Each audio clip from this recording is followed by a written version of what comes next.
I've been having. Okay, guys. Sorry, we are live. So for those listening at home, welcome to the Live from the Sword Coast podcast. My name is Kevin Madison, and I will be your friendly dungeon master today. Today, we are continuing on with session 2 for our ongoing campaign, playing Paizo's Iron Gods Adventure Path, published for use with the first edition of the Pathfinder role-playing game. And with me this morning are the stars of the Saturday morning sessions. I'll go the left to right here, guys. Why don't you tell us who you are, who you're playing, and then Brandon, you can ask your question because I stepped on you trying to ask that. So first up is John. Greetings, everyone. I am playing Kairos, the Kellid Skald. He's I don't know, pretty well-rounded. Hope he doesn't die in the first adventure. I see my reputation has preceded me. Well, so. Dice fall where they may. Next up is Arlen. Hey guys, I'm Vortimer. I'm playing. He's an android slayer. He's pretty deadly and all of that sort of stuff. I'm also a little sick, so I apologize if I cough into the mic. Fort save for everyone who's listening. Yeah, we'll fix it in post. Next up is Brandon. Hi, my name is Brandon. I'm playing Algar, Blood of Chrome, and since he's a little and he's a Kellid Blood Ranger, and since he's a little reluctant to use his core feature, he very well may die in the first combat round. We'll see. Nice. Textbook self-loather. Yeah. And last but not least is Isaac. Hello, and I am portraying the blind prophet whom, as of last session, has very much believed she should not have gotten out of bed this morning. Nice. All right, Brandon, what was your question? Okay, so I'm having issues with Roll20 getting the icons to go to the top of the screen. I don't know what's going on. Oh, yes. Yeah. So they, about 2 weeks ago, they implemented a new, some kind of new patch on their end, which added in a feature where you could upload audio to it. Ever since that, I don't know what the relationship is, but whatever other work they've done, that has not worked. So you have to, if you go down and you grab the bottom left, there's a little like 3 bars or whatever. Like hold down left click on that, you can drag the things around the screen. Cool. Yeah, it's I don't know what they did, but we've had this problem on every single game we've run since they've implemented that new feature. So the one upside we have today is that almost everyone's cameras are actually working in Roll20 today. So that's better than it was last night. Last night it was just my stupid mug with a bunch of avatars. So that is a step in the right direction. Yeah. All right. So last time, guys, we had spent half the session completing character creation, and then we spent the rest of the session getting familiar with our characters and with the town of Torch.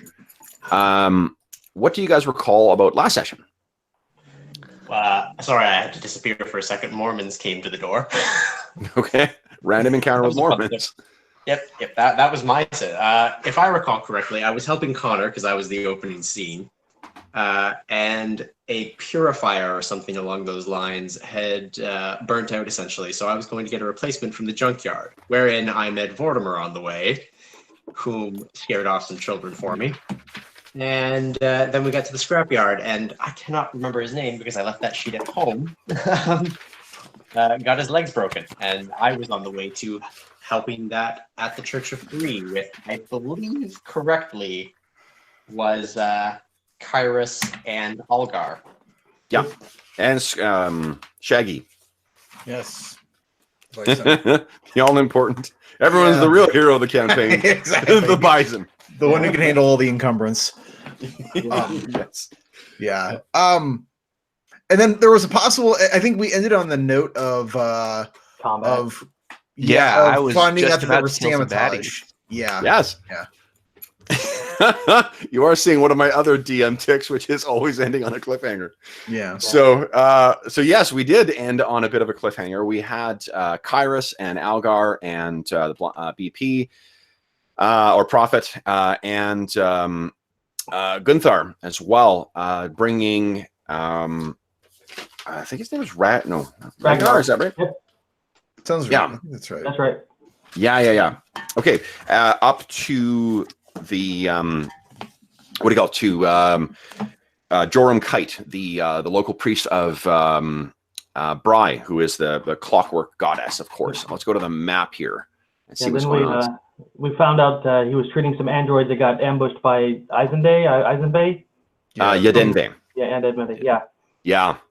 So Yadenve, for those, just as a refresher, now that we've heard about some of these places, let's maybe just take a very quick moment here to take a look at the map of New Miriah, because I fucking love this map. Me too. It is a beautiful map. Mm-hmm. So your hometown, folks, is right here in Torch, right in the middle. And the places that we have been talking about, there was Yadenve, which is right over here. That is a place with very devoted, some might say extremely orthodox worshippers of Arrastal who come from over here. And we've heard about the Silver Mount as well, and Starfall, where the Technic League and the Black Sovereign reside, which is right up here. And we're going to hear a bit about Hajo Thakados, which may be my favorite fantasy name for a town ever. Because every time I say it, I always want to put on a fake Texan accent. Going to Hajo Thakados.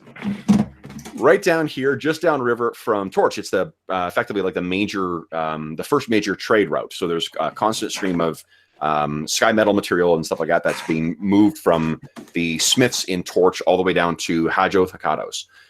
The only other one I want to point out too is Scrapwall. Now, in my version of this, Scrapwall is it's a more active community. It's a bigger community. It's not just, like a handful of gangs. There is an actual like not manufacturing, but there's an actual like an industry similar to what you have in Torch, where it's taking sky metal and trying to make something from it. The downside is that Scrapwall doesn't have the actual torch itself. So it makes it very, very difficult to rework those extremely hard metals. So the gist of what before we get back to the folks dealing with, I'm just going to, I'll put him on the GM's layer here. Boom. So Gunthar does what all good heroes do, which is because his mentor is injured, he just leaves. So while you guys are dealing with Joram Kite, Gunthar kind of wanders off and gets into some other activity. He's fetching healing potion. Yeah, I think he's crafting. Clearly, he's quite distraught over what's happened to his father figure. Carving names into guns. Yeah, exactly. Clean his gun. Guns, they break down all the time, right? He's taking care of Mage, who we can hear in the background. Yes. So I think what we'll do is our scene will open in the scrapyard.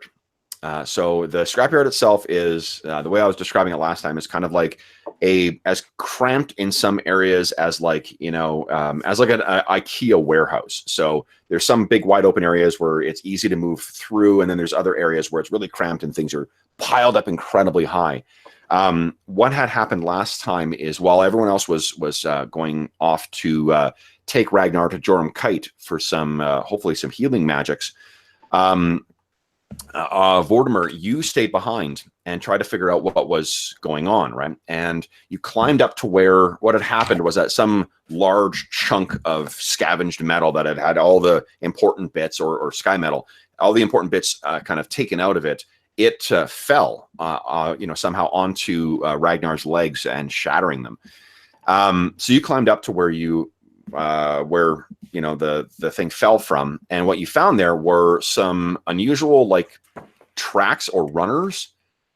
And I think let's see what I love that it keeps the check here. Yeah, you rolled pretty well in your engineering. So what you could tell is, I mean, this looks effectively like it's as if someone set up like a trap with this stuff.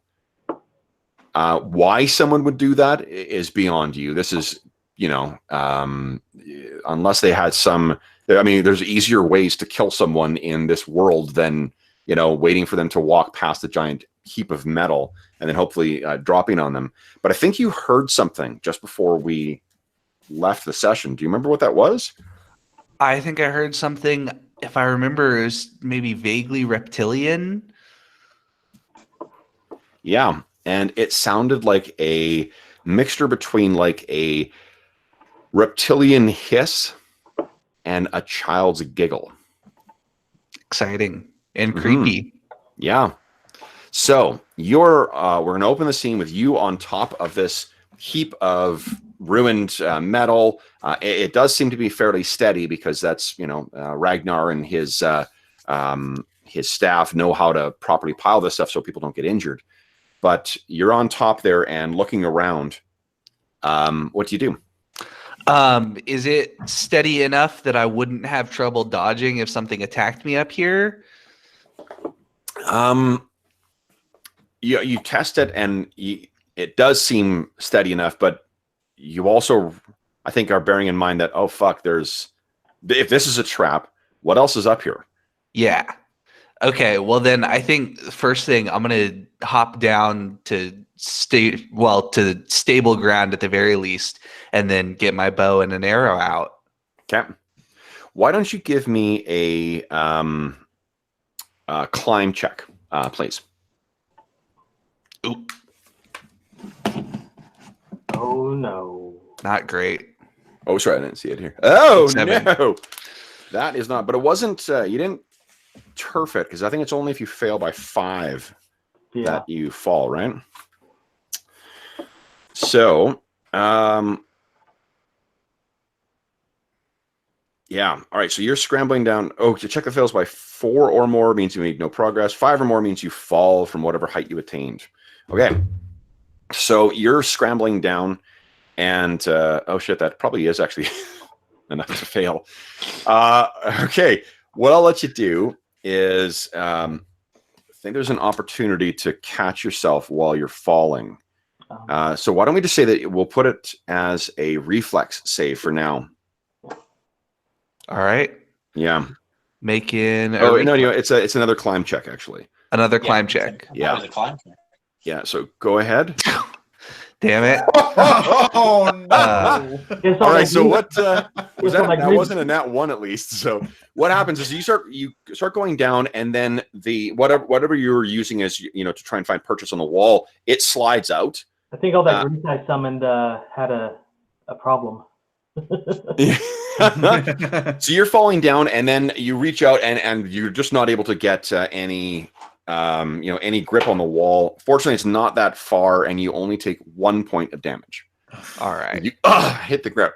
I think could the acrobatics it to make it non-lethal? You might be able to. Oh yeah. If you can make a acrobatics check. Tumble it, I believe in you. Oh, hell yeah. Oh, Nice. there you go. All right, so it knocks the wind out of you, but does not cause any significant damage. So it's 1 point of non-lethal damage. Okay. All right, so Acrobatics. what we'll do is I'll just use your blue bar for non-lethal, and we'll just have that count up instead of counting down. We have a blue bar? Oh, so let me see here. Is it showing? Maybe I need to. Like that. Boom. How's that? So here's something that I've discussed with prior GMs before, because this is how I generally run it, is that if your non-lethal damage exceeds your current hit points, that is when I generally label that you are unconscious, rather than non-lethal being its own thing. But that's always generally just been a personal call, because I believe that I think that's how it works. damage and Yeah, it should be your current hit points that it exceeds. Yeah. Yeah. Yeah. That's I can't remember how it's supposed to work, but that's how I'll be implementing it. So, okay. So can you all see the blue bar now? Over Vortimer, yes. Yeah. Okay. Great. Okay. So you hit the ground, Mortimer, and then what you hear is that same kind of like from somewhere up and maybe in the heap. What are you doing? Well, I'm gonna stand up, pull out an arrow, knock it, and get ready for a fight. Okay. So you stand there for about 30 seconds of tense silence, and you don't hear or see anything moving. What are you doing?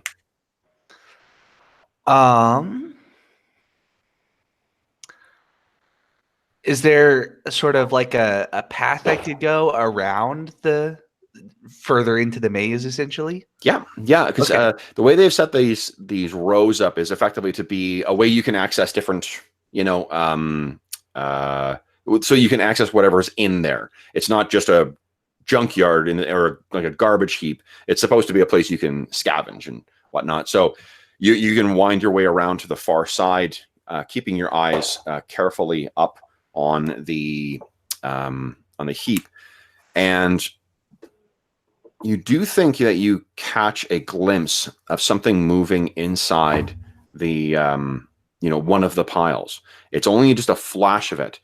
You could, if you're looking to just make an attack, you could make an attack, but it is going to have some pretty substantial cover. Improved covers +8 to AC, right? Or full cover, whatever it is. Where's my? I went through this last night, and I said this morning, I'm like, I'm going to grab my DM screen, and then promptly grabbed it and put it in a pile of books. The only difference between partial and full cover was to do with whether you could hide or not, and it was still +2. No, but I was reading this week, there's a version of cover where you can, like, if you're just poking a shoulder around the corner, isn't it +8 to your AC? See, cover. Behind cover is +4. Well, anyway, I am going to say that's what's happening, and then I'll look up the cover rules for now. So you can definitely make a shot if you like. It's +8 total cover, or approved cover anyway. Oh, is it okay? Cool. Thanks, John. Okay. Why don't I take a shot? I'm more just trying to fire a warning shot, essentially, than actually trying to hit it. But I'm gonna put it in that direction. Okay, cool. Yeah, give me a attack roll, and let's see how you do. Whoa, nice. Now, do you want it to hit this thing? I think so, if I can. Okay. At this point, we learn Vortimer is a master of the ricochet shot. Yeah. After that Ninja Gaiden reflex combat or acrobatics from falling down, I mean, holy cow. Yeah. Okay, so unfortunately, a 20 still is actually with the cover and this thing and how big this thing is. Yeah. Like all you're seeing is a little bit at the top, and it's like a scaly purple kind of a head that looks like the size of maybe an oversized dog. And then there are some pointed reptilian ears that you see kind of skittering along on the top. You fire your shot off. It hits the, hits some of the scrap. And then you hear kind of, and it stops and you're back into silence. So I think first thing, draw another arrow and get ready. Yep. And then I'm going to tick down my ammo, and then I think I'm going to shout at it. Come down here, you silly reptile. Which language? In common? I think, just in common. Okay. Not necessarily trying to communicate with it, more just trying to make some noise, let it know that I'm here and ready to fight. Okay. You hear the sound of something kind of from behind you. I'm going to spin around. And what you see waiting there is the big, ugly face of Mange. The dog is looking at you like... Okay, I'm going to say, hey, Mange, you see anything? The tail, I'm going to guess he is unable to communicate. Let's see. Mange rolled a nat 20 on his perception check. He does have that sense. I take it back. I think we know the real hero of this campaign now. Yeah, exactly. Okay, so Mange kind of looks at you. His tail sort of wags, and he kind of scampers forward a bit. And he leads you about halfway down the corridor, and he's kind of barking up at the pile of scrap as he goes. And he stops at one point and kind of is barking and looking at you. This is about maybe, I don't know, 80 feet away from where you were. Okay. Can I do like a focus on perception and just try to stay here for a minute and just see if there's anything out of place here? Yeah, like you take a moment, and it actually doesn't take you all that long to figure this to look at this. What he's barking at. And remember, like Maine just kept around as kind of like not as a guard dog in a sense of like keeping people who want to come in and steal Ragnar's garbage. What it's there for is for pests, and the kinds of pests that you see in New Miriah are, generally more of the like fey or dire beast kind of variety, rather than just like, boy, we got to do something about those rats, So this is sort of playing it like what he's around for, and what he's found and brought to your attention is that in part of this heap, it looks like someone has reworked some of the metal and dug into the ground. It doesn't go very deep, but it goes about maybe like 3 feet down. Androids have dark vision. Is that right? I think Can't so. remember. I have low light. I have dark vision 60 feet and low light vision. Great. Okay, so you're easily able to look down, and you can see that there is, looking down, you can see it goes about maybe about 3 or 4 feet into the ground. It looks like there is a burrow that's been dug that's about maybe about 3 feet across.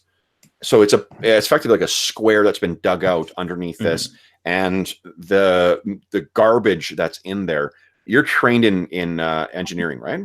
I don't think I am. Oh, you don't have any ranks in it? Okay. So, but I guess here's what you can gather from it is that something has been fussing around with the scrap and whatnot. Okay. You're trained in nature, though, right? Or do you have ranks in nature? Or... I do not have ranks in nature. You must have ranks in nature. Okay, so what I'm going to do between now and next session is I'm going to upload all your guys into Hero Lab, and then that way I have copies of your character sheets because I forgot to print them and look. Okay, so then you're looking at this and you're not sure what to make of this. What does Vortimer like? What's his thought process right now? I think set down the bow and arrow and pull out my longsword and just kind of poke around into the burrow a little bit. Okay, so you poke in at it, and let's see here. Why don't you give me a perception check? Do you want me to make it, or do you want me to tell you? No, you go ahead. That's fine. You're looking. Holy shit! Yep. I'm good at perception. Really good. Okay, so here's what you're able to gather from this is that looking down, you can see that it looks like for one, this thing seems to be fairly recent. Just judging from how disturbed the earth is, how much moisture there is, and whatnot, it looks like this has occurred fairly recently. In addition, you can pick out with a roll that good, you can see that there's a couple instances where it looks like a small hand or clawed hand has been pulling things out. So maybe like something that was working here rested its hand against the earth for a moment, and there's a little clawed handprint with like the overall diameter of the hand is probably about the size of like a child or a halfling or a gnome. But the fingers seem unnaturally long, and it looks like there are, judging from the little indentations on it, there's little claws on the ends of those hands as well. And you can hear Maine kind of, growling at something, and you look around, and you can't see anything, but I think just that feeling of being watched is weighing on you. What are you doing? I think I'm going to decide that while I could poke around here more, it would be a lot easier to catch anything if we had a group that could coordinate. So I'm going to go head out of the scrapyard and go to the Temple of Bree and see if I can gather up the party and we can work together to catch whatever's in here. Okay. So we'll cut to Vortimer kind of looks things over, and Mange follows you basically right to the exit of the junkyard. I'm going to make sure to pick up my bow and my arrow from the ground. Just to be clear, I'm not leaving them outside the burrow. Oh man. Okay, so then, yeah, I guess it's worth pointing out, like, if there is something, guys, where like, it's assumed that your characters are badass heroes. They are people who are thinking about the survival and things like that 24/7. If we need to do obviously your character would do that, so I'm fine with making those kind of, like, edits or revisions, because Okay. I just figured I'd specify, since I specified that I dropped it, that it was on the ground. Well, that's appreciated. No, I appreciate the opportunity to point out. I mean, if that's a good opportunity to point out that things like, and to be honest, I think you guys are all more than experienced enough with Pathfinder to know what your action economy is, but little things like, making sure your hands are free, dropping weapons, stowing weapons, those are all parts of the Pathfinder action economy that I actually like a lot, because it makes it feel, I think, more visceral. It's the little complications that make this not, distinguish the role playing from, say, a video game. But you should see my envoy dropping weapons every 30 All right, I can't reload that, but just drop it and pick up a new one. Exactly. Nice. Okay, so let's cut back then to the Temple of Bry, and I will move us over to the Torch NPCs thing here, so we can refresh our memory as to who Joram Kite is. So Joram Kite is the I should have set this up better. I can't, let me get my stupid face out of the way here. Boom, there we go. So there's Joram Kite. Joram Kite is an older gentleman who is in his probably late 50s. And in the film version of our campaign, Joram Kite is played by Sir Ian Holm, the guy who played the android in Aliens, and who played Bilbo in the old Bilbo in the Hobbit films and Fellowship. So he is, we see that the church itself has sort of been converted over into an impromptu infirmary right now, and it's full of androids who are in a various state of health. Standing around outside is let's see here, Kyrus and Algar and Prophet. Prophet is probably standing off near where Shaggy is at this point, waiting this was never what she signed up for today. This was just an unfortunate turn of events. So Shaggy is the big bison that Algar uses as a mount and as a pack animal.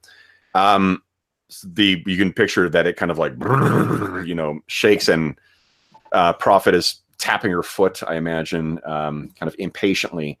What's happened in between? Algar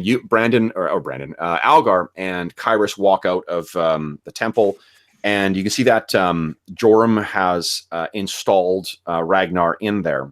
And what he's basically been telling you guys is that, he mentioned that there was the attack on Yadenve, and it wasn't even that it wasn't an attack on Yadenve. It's that these androids were traveling near Yadenve, and a pack of hunters basically set on them. Who has ranks in knowledge local? Give me a quick second. I know I have a bunch of them, but local may not be one of my starters. I have Bardic Knowledge. Oh yeah, then go ahead. I've also got a pretty good... Oh! I only have a plus Nat 1. 20. So. Nice. First Nat 20 of the day. Pretty good. So, Kyrus, what you know is that's unusual for Yadenve. Yadenve is, it's pretty, actually with a Nat 20, I'll give you a little more information about Yadenve. So Yadenve is very, very anti-technological. It's a place where those who make use of technology and whatnot are generally not welcome, and often aggressively invited to leave. Androids, they are sort of on a very tenuous stance for people who visit that town. But even then, they're not as extreme as what some Kelid tribes are. The Kelid tribes are obviously aggressively anti-technological, like smash it to prevent it from, destroying the world again. Mm-hmm. But the reason that they feel that way, the reason that Yadenve is that way, is because they had a pretty catastrophic reaction. Someone brought some technology in, and from what you've heard is that it nearly killed most of the town. Okay. Yeah. In addition, the town has, for the communities in New Miriah, it has a higher frequency and a higher likelihood of birth defects. So things that not lethal things necessarily, but I mean like mutations. Must be something in the water. Yeah. As in the Chernobyl effect? Kind of, yeah. Although this is Chernobyl by way of like Thundar the Barbarian, so it's like or Fallout, where it's like a tentacle or three eyes or things like that. So that there, it doesn't necessarily excuse their attitude, but it does sort of you understand why they've done that. However, this kind of thing of them actively hunting stuff, that's more, I mean, that's more extreme than what you would see from anyone in Yadenve, and to be honest, probably even the Khaleds. Like the Khaled tribes, they don't trust or really tolerate the sky metal or sky tech in their communities, but they don't really have like a crusade against robots or anything like that. Don't Yadenve worship Erastil? Yes. That's kind of way outside his teachings. He's more like stick together, protect yourselves, not hunt people down. Yeah, I mean, you've heard that the locals there either you can see it as an extreme Orthodox version or a twisted version of Erastil's teachings. But yeah, you that's what you know about this, is that this is really, that does seem like a really unusual turn of events. Wow. But the other thing that has happened is, so Joram, unfortunately, because of these people all showing up, Joram has effectively, he has called on Bry as much as he can today. So what he's going to do is he will keep Ragnar overnight, and he'll keep him comfortable. He's got some alchemical remedies that he's going to administer to keep him, keep the pain level down. And then tomorrow he will refresh his connection with Bry, and then he thinks he will be able to assist him with divine power then. Until then, he's going to have to stay. Well, I'll ask Ragnar if he wants us to do anything while he's hold up for the night. Fine, but and he points at the tiefling who is lurking outside. Make sure she pays for that piece. Well, she's billing. Sorry, it's being billed to the town council. So, yeah, what he is, make sure she gets the piece. Like, okay, that means we have to go back. Vortimor, did you find anything? Yeah, guys, I got some information. There's a burrow of something with claws, but small. And they also, well, whatever it is, it looks like something had been tampering with the pile of machinery and may have actually brought down the thing on Ragnar. Can you tell me Ragnar, any more are you about it? saying this like in the temple? Wherever we are. I was imagining we were outside, but Okay. No, I was wondering if Ragnar would overhear that or not. okay. His, I don't think he would have the hitherto just to stay outside. He'd probably come in and just say it wherever. Android, right? Yeah. Yeah. Well, I was imagining I'd say it wherever you guys are. So if you guys are outside, I'll say it outside. If you guys are in there with Ragnar, I'll say it in there with Ragnar. Okay. So I just want to get the details that Vortimer actually shared, was that it burrowed. I don't think he said anything about being reptilian, though. He just burrowing, and it was some sort of like fidgeter, right? Claws. Something small hands with claws, maybe vaguely reptilian. I only saw it for a second. As a book smart character, could I confer something from Dungeoneering about that? I think, are you trained in nature? No, not nature. Well, not nature, but Anybody I'm have smart. ranks in nature? I could give it a shot with the bardic knowledge. Yep. Bardic knowledge, and I'll give you a +2 to that. Okay, so +2 to whatever this is. Yeah. Hey, Nice. I'm rolling well. So the +2 is because of two things. One, this is New Miriah, so you're going to be confining what those descriptions are to what's kind of found in New Miriah. And two, because of the traps. What you realize, Oh, gremlins. I hate gremlins. gremlins. So there's a wide variety, for those who are unfamiliar, there's a wide variety of different species of these things, but basically they are malicious fey creatures, things that have bled through from the first world that Like gnomes. yeah, like gnomes, exactly. And the adventure is written, it's actually a bleached gnome, I think, who is supposed to run the junkyard, but I've replaced him with Ragnar. Nah. So the what you think is that it's gremlins, and this is a pervasive threat in New Miriah. You know, because of, for whatever reason, all the unstable technology that's here and the advanced technology that's available here, it's just like, you know, a playground for gremlins. The gremlin on the wing. Exactly. Yeah. So the so you know, I'm not sure with a roll that good that you're able to sort of identify subspecies. No. But you know that, like, fuck, and that's kind of one of the things that Mange is there to sort of, you know, warn or protect against, is because of these unnatural threats. Yeah, well, they're definitely going to be a threat if we run the junkyard or scrapyard, and it's going to start sabotaging what we have out there or misusing it. We have a problem. Yeah. We should probably get that purifier out of there now. As soon as Algar hears Gremlin, he's grabbing Shaggy and kind of jogging back there as fast as he can. Okay. Yeah, I'm quickly after. Get With a little bit of glee in his yeah, he's looking forward to us. Eat some for breakfast. Eat those nanites. Yeah. What about Prophet? What are you doing? Oh, this adds yet more complication to her day. So she lets out and like one of those like,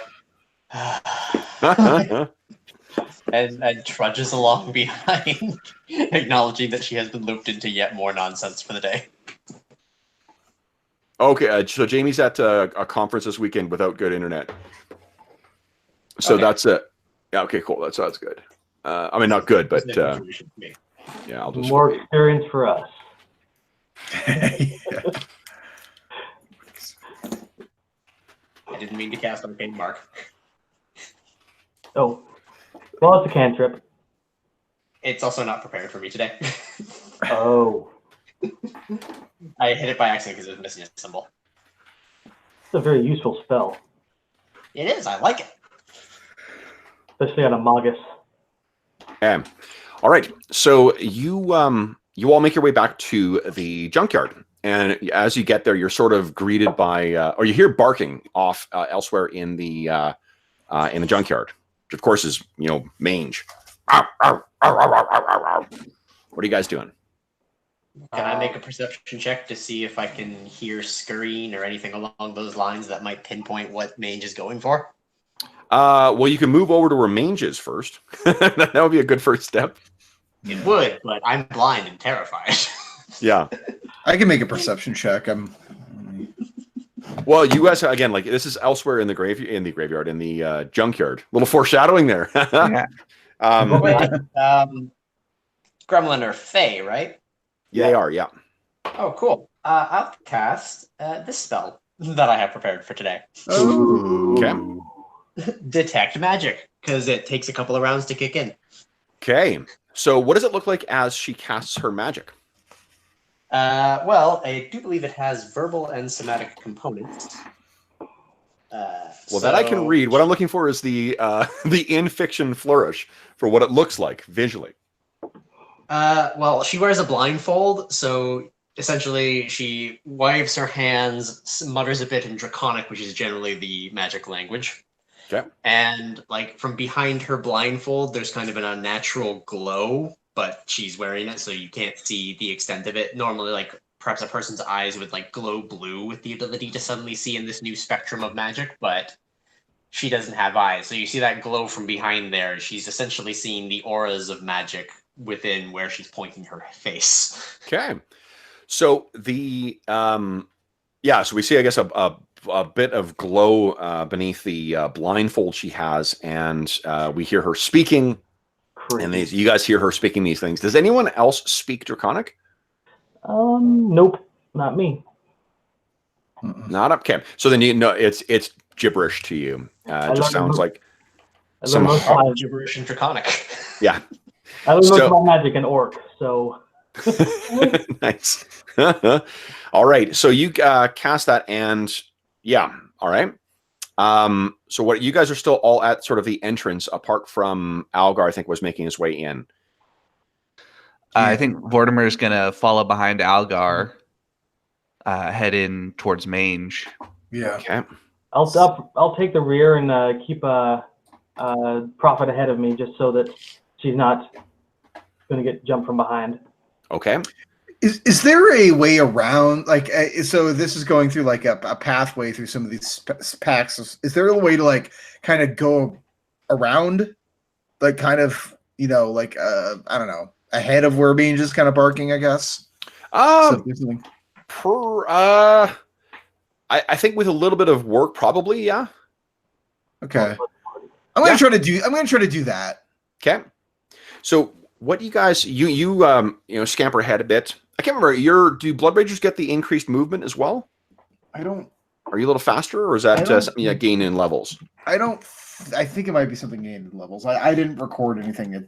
faster. So Yeah. you go scampering up, off to the side. Are you taking Mange or Shaggy with you? Nah, I'm leaving him behind. Knock everything over. I think we're gonna have to, a campaign maxim for this one. Every animal is gonna have to have some kind of hair-related name. So, Yeah.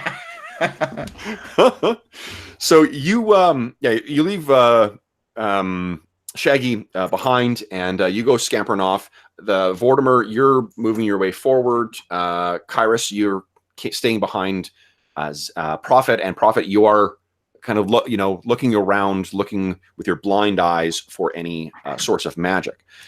What you guys kind of come upon is it's sort of one of the junctions in the junkyard where you find Mange, and he's kind of doing that dog thing where he's just standing in the middle of this empty area and barking kind of up at the air.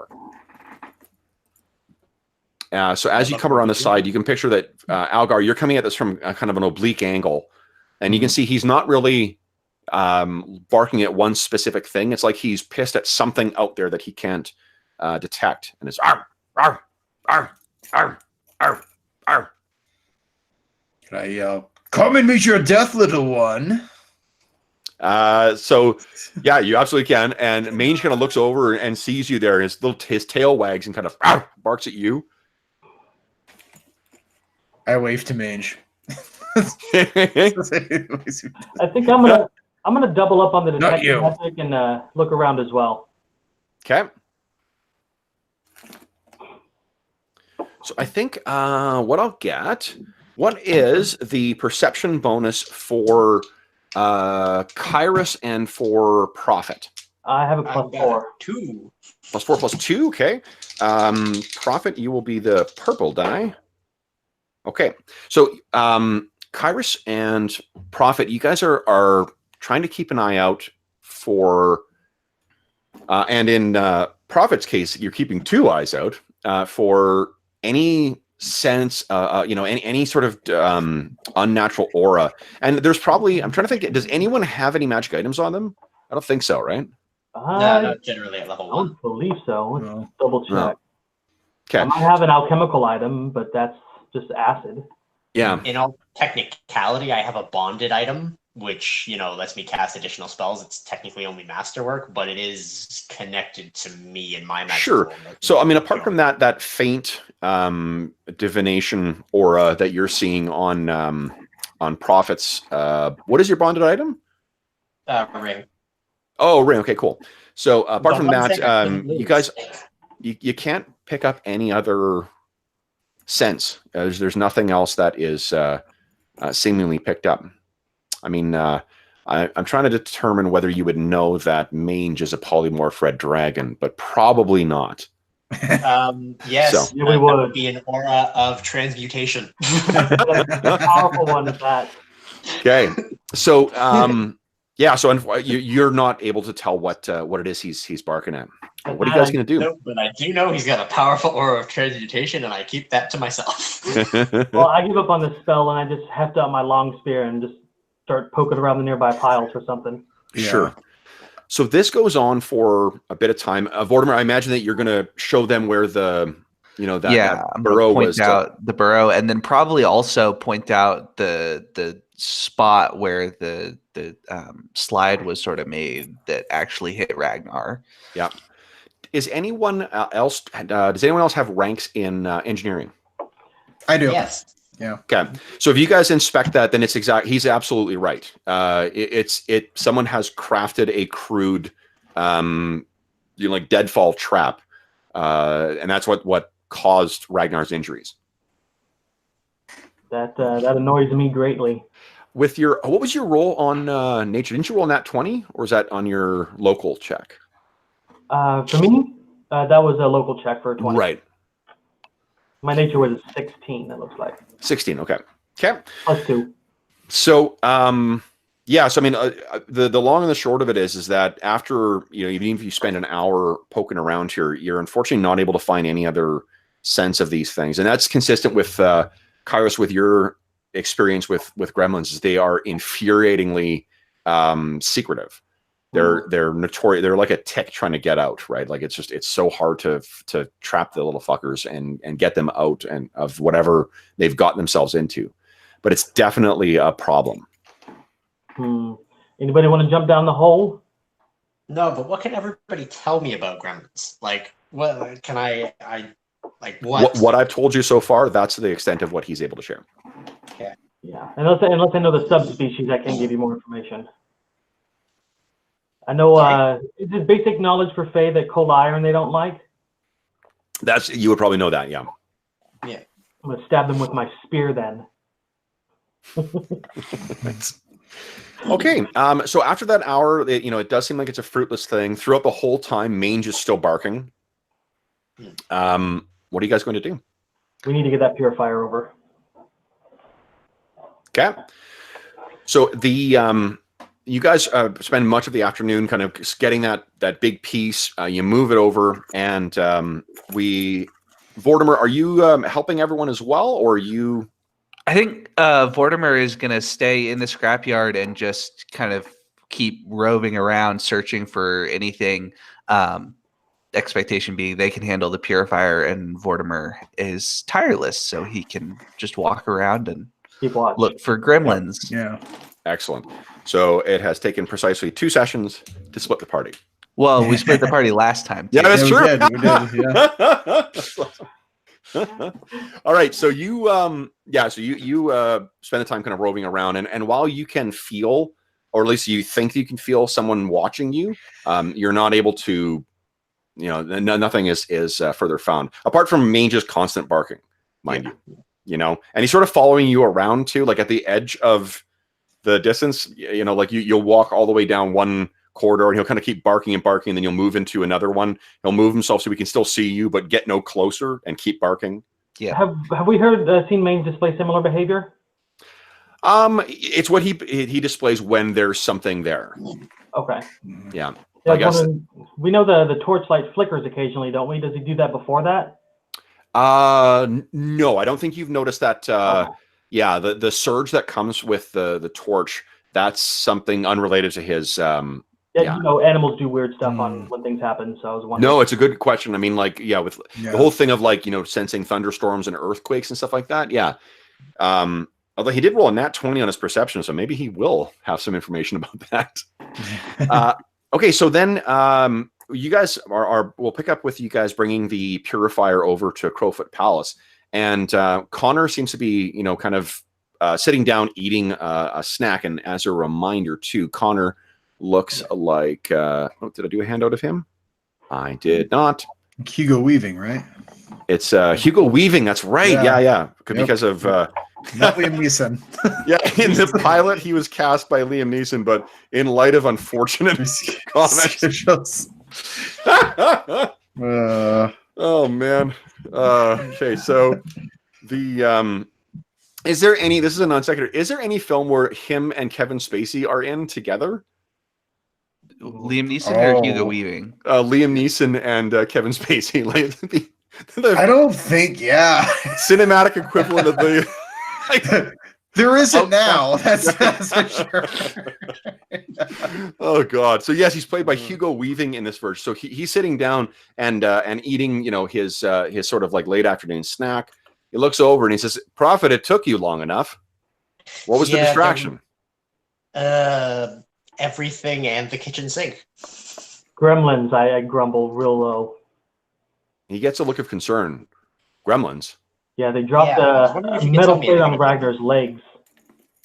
Is he okay? Okay. He's alive. The medic's looking at him and shattered his legs. Gremlins. Well, that's what Vortimer says. That's concerning. He's going to ask you a little bit about what you know or what you've noticed. Where did I put it? Here we go. I'm just going to check his stats and see if he can offer you any assistance with this. Yeah, that's what I'm going for. I slapped Vortimer on the back and said, "Why don't you tell Connor what happened?" I'm not here. Oh, Because You're gonna have to report what I that said. might- well, okay, I'll do that then. I'll Okay. tell him then. Yeah, he's not going to be of assistance. So but I think he would certainly know someone who would. the library about it. What? I presume Connor has a library as a wizard. So he kind of gets you to tell him a bit, and he says, "This is this the first instance in the scrapyard?" Well, that's what the mange is for, to keep the pesky buggers away. But this first time they've actually sabotaged something. We found a rudimentary sled made to drop the big plate on someone. And, I think this is something that so I'm not I don't know what your intentions were for the night, but come by the Foundry Tavern. I'm to meet with Dolga Fredert at the tavern tonight. She's one of the elders, right? She is one of the elders. Yeah, she is a dwarven woman who has been here effectively since the beginning. And let's see here. My character, he sighs and says, "Well, if you provide a drink, I'll show up." So that's Dolga. Dolga is a I did do the switch. She is a even for a dwarf, she is kind of elderly, and she's got that kind of stern, stern ant quality where every inflection in her pronunciation demonstrates to you just how disappointed she is with what you've chosen to do. But she has been a blood profits every day then. Basically, yes. That's Yeah. friends. So I hate to constantly use this as a casting, but I think it's Dame Judi Dench is who plays her in the at her most crotchety old lady kind of thing. Yeah, she is. That's who plays Dolga Fredert, obviously with some CG to make her short and stout. But okay, so then that's what he'd like you to do tonight. For now, though, he does want your assistance in getting the Crowfoot Palace back up and running again. And that's pretty much the rest of your afternoon is getting that stuff. Excuse me, that stuff together. Vortimer, so go ahead. Oh, that's it. I was going to say I resist the urge to press buttons that I shouldn't. Probably don't. Yeah, you're probably putting things in, and you can hear that like in that like slow drawling kind of Hugo Weaving way. Don't touch that. And then don't touch that. So otherwise, that is pretty much the afternoon. Then, is there anything else that you guys wanted to try and get done, or what places you wanted to go before we cut to the evening at the Foundry Tavern? Well, my character has a sister in town. I think his parents are out of town, so he's going to tell her where he's going to be tonight. So, Okay. Do you have a name for your sister? Andrea. Andrea. Okay. Yeah, she's almost age of maturity, so she can take care of herself. And his parents go like on expeditions and are out of town or something. Okay. So I think it's in my background bio. So It could be, what, guys? Yeah, I do appreciate the putting all that the effort into the story that you got for Zephyr and for the backstory. I haven't had a chance to read any of it yet, just because this last month has been a bit of a bear getting all these games up and running. What I can say though is if that you did give me a good opportunity to say this, if there's stuff about your backstory that is stuff you want to see explored at the table, or elements that you'd like to see introduced, just send me like a bullet point version, and then that I can go to your backstory and flesh that out, because while we are going to be playing through the adventure path, as you can probably tell, I get distracted pretty easily by side quests. So the story will be whatever we're doing in this. And if it just so happens that, something is happening with Andrea or with Mange or Shaggy or Ragnar or whatever. Yeah, there is something you can use for my backstory. I put the reason why his parents left the Kelid tribes and came to Torch was because they were working with the Technic League as informers and suppliers. And one of the elders found out. So instead of giving them, they just left. And that's why Cyrus was born in Torch. That's awesome. So he knows their history, but they're not with them anymore as far as he knows. And I take it that's probably not something that they share with the rest of... Nobody knows. That's amazing. Oh, that's awesome. Love it. I thought I'd blend that in there just because it would be a good point later on if it came up. Oh, for sure. And I fucking love the Technic League. I think they are awesome villains.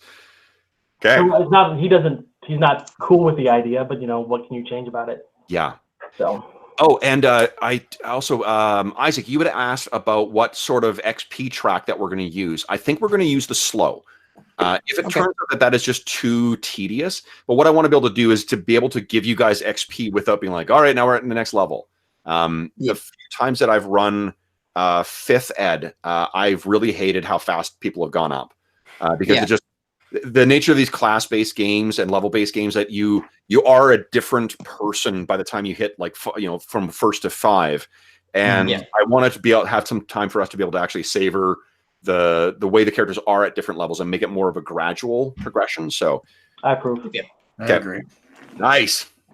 Okay. So then, so I owe you guys XP from last session as well, too. What I'm going to do, not this session because I haven't calculated it ahead of time, but going forward, I will give it to you at the end of the session so we'll know where we stand. That's what I do in most of the other games I run. Or at least that's my intention, and did not follow through on it. So, all right. So I love that. All right. So you check in with your folks. What are they doing in town then? Are they sort of like scrap merchants or they labor? They kind of go out and plumb the depths of like tunnels and whatnot for scavenging technology and stuff like that. What else they do on the side he doesn't know about, but they're out of town right now as far as I know. And okay. They've gone down to Hadjo Thakados. Yeah. So he basically looks after her, but she's pretty much at the age now where she can look after herself. Okay. So. Okay, cool. You check in. How about anyone else? Vortimer, you sort of are continuing to search around with Mange until the sun is low in the western sky, and I mean this is the summertime, so that it won't have set by the time that that like it's like dinner time. But is there anything you wanted to do before? No, I don't think so. I think I'm just gonna stay looking around until it feels like the days run out, and then I'm gonna go see if I can't find my buddies. Okay. Algar, anything you and Shaggy are doing? Yeah, I was wondering, is there like, because of my my political feelings, are there like a group of people in town that I can just find where we basically they just hate on the Technic League and the Black Sovereign, and we just sit there and we just like they're one of those groups of people that talk about all the things that they're going to do, but then they just basically just sit around and drink and just get angry together. So you mean like college high students? Yeah, like that, exactly. Yeah, we're gonna find them drunk at the tavern already. It's great. Yeah, so there are, well, that's a good opportunity to talk about the relationship that the Technic League has to Torch. So one of the things that, for those of you who have traveled more widely, like Prophet has traveled more widely, Kairos probably has been out with his parents before, Vortimer kind of roams around, Algar, you're from elsewhere. The Technic League has a much more prominent presence pretty much everywhere else in New Miriah, apart from Torch, and whether that is because it's right on the far side of the scar, so it's difficult for it to easily get to. Whether it's just not of importance to it, it doesn't have the same kind of regular presence. They collect a tithe from here, So there are tax, men who show up every now and then, but it isn't the sort of like constantly meddling that you see in a place like Lackthroat or, certainly in Starfall. It's not as completely free as, say, what Hadrothakados is, because Hadrothakados is really so close to the River Kingdoms that it's kind of outside of the grip of the Technic League. So there's the reason I mention all that is partly to give you a context of where, what the presence of the Technic League is here, but also that there's probably this is a place that if you dislike the Technic League and you've got a reason to be in Torch, that's a great reason to be here. If you genuinely hate or are feared or are fearful of the Technic League, you probably moved to Hadrothakados if you've got any way to get there. So there may be some locals who are in, that are regular traders coming up from Hadrothakados who are, they see you again. They're like, yeah, fucking Technic League. Oh, God. And the Foundry Tavern would be the place to do that. The other places to sort of socialize here, there's the Silver Disc Hall, but that's more of like gambling and whatever else. And if you just want to have a good kind of chat about, what do you call it? The tavern is the place that is more. It's for more like a cerebral talk. Like if people are bringing out weird things they found in the ruins and stuff like that, that's also the kind of thing that would be discussed there. Okay. So that's probably where you, that's where I'd be. Yeah. So you've beat everyone else there. What about Prophet? Is Prophet anything putting together an anti-gremlin plan? Okay, what's she planning as her anti-gremlin plan? Well, Prophet has prepared Shocking Grasp, Shield, and True Strike for the day because that was what she expected to use working on the waterworks. Shocking Grasp in case she needs to jumpstart anything, Shield in case there's an accident, and True Strike because she has to pick a divination spell. Yep. But her bonded item gives her one free one. So her initial idea is she does know auditory hallucination.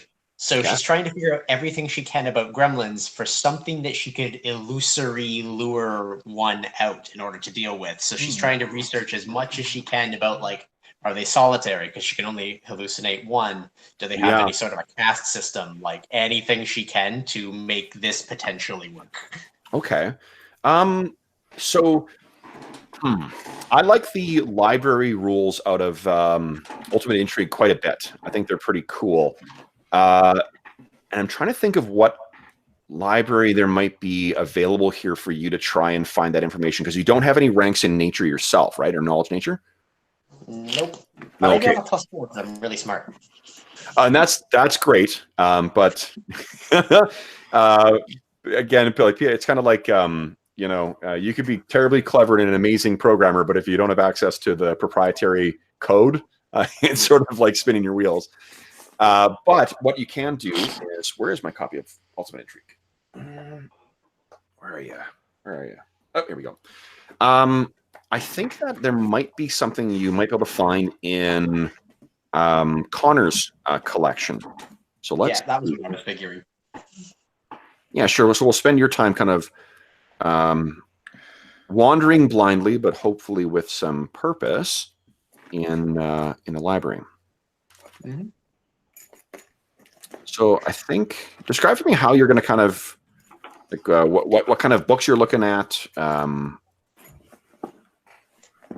Well, considering what she does know is that they are a Fae creature, so books on the Fae. So again, she's like running her finger over like the titles and stuff. So she has to pull each book out individually, which means that it takes her time because she can't just leave them in the shelf unless they're magic books. At which point, then yay! But she highly doubts it.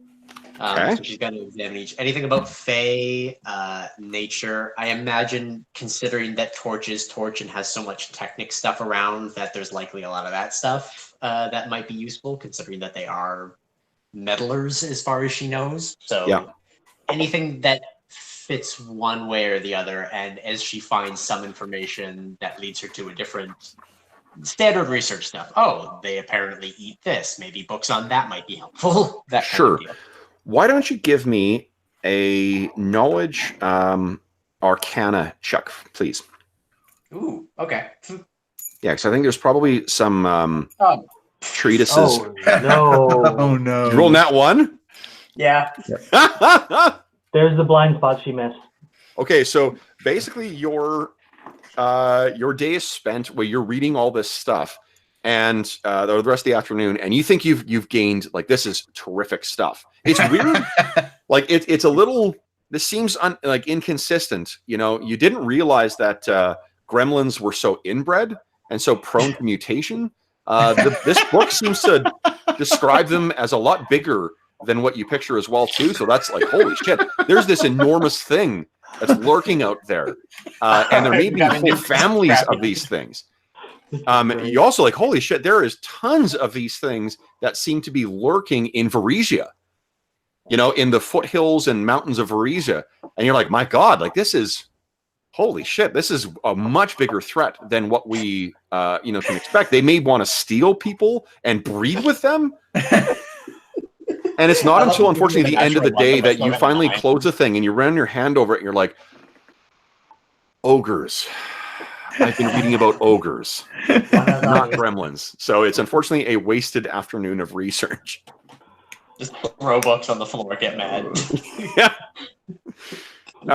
And you hear almost, with perfect timing, you hear Connor's voice saying, I trust that you won't need help cleaning that up. No. I'm not going to pick up the books because I respect books. Okay. So you, so you pick it up and you put it back on the shelf in the perfect spot you found it, and then we will pick up with the scene of you guys one second. We heard from Jamie again. What did he say? Oh, cool. Okay. So something's going to be happening. We're going to do a flashback to today with Gunther as well, too, because you guys do see him in there, and something will happen. But I'll wait for next session to fill in, Jamie, what happened there. Since Vortimer wasn't with us when we saw Connor, I'm going to go get him and make sure he comes to the tavern. Okay. So Kyra shows up again too, and that's maybe the thing that prompts Vortimer to put an end to his search, because he's been meticulously searching this stuff. And so you guys secure the junkyard. You leave Mange behind, and you guys head off to the Foundry Tavern. Now, let me see if I have.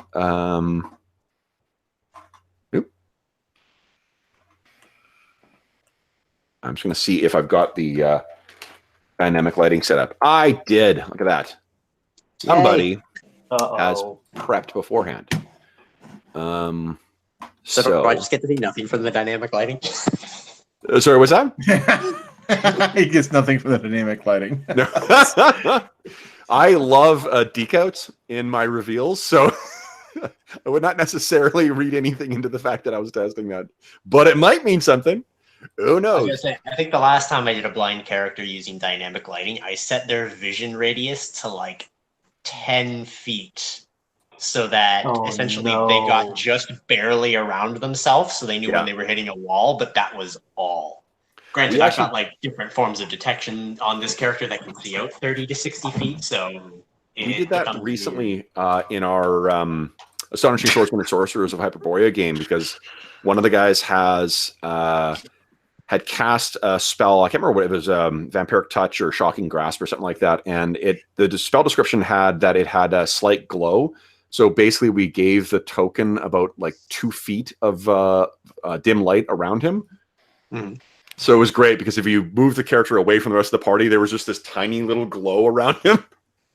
Well, and then we used that bag of glowing fungus to march through to actually find the dead adventurers. Instead of using a torch reasonably, we decided, let's use this tiny little bag of glowing fungus to try to see what's going on. I can't wait for you guys to open that bag. Yeah. It's going to be so great. What bag?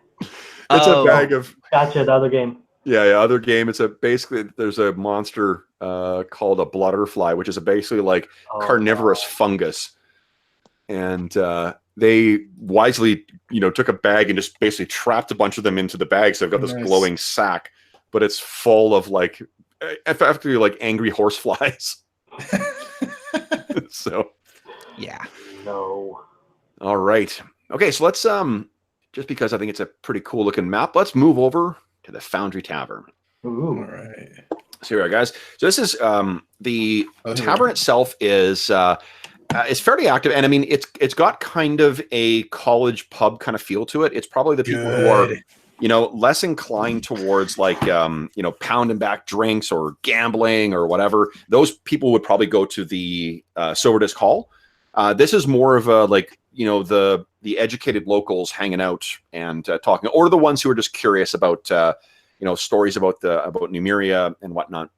I don't know what college you went to, Kevin, but pounding back drinks sounds like what my college was. Yeah, it is as the but that's usually interspersed with, you know, what you've picked up in your first year lecture of psychology, but presenting it as if you were an expert, right? Yeah, that's absolutely. There is definitely a lot of drinking. This is an active business.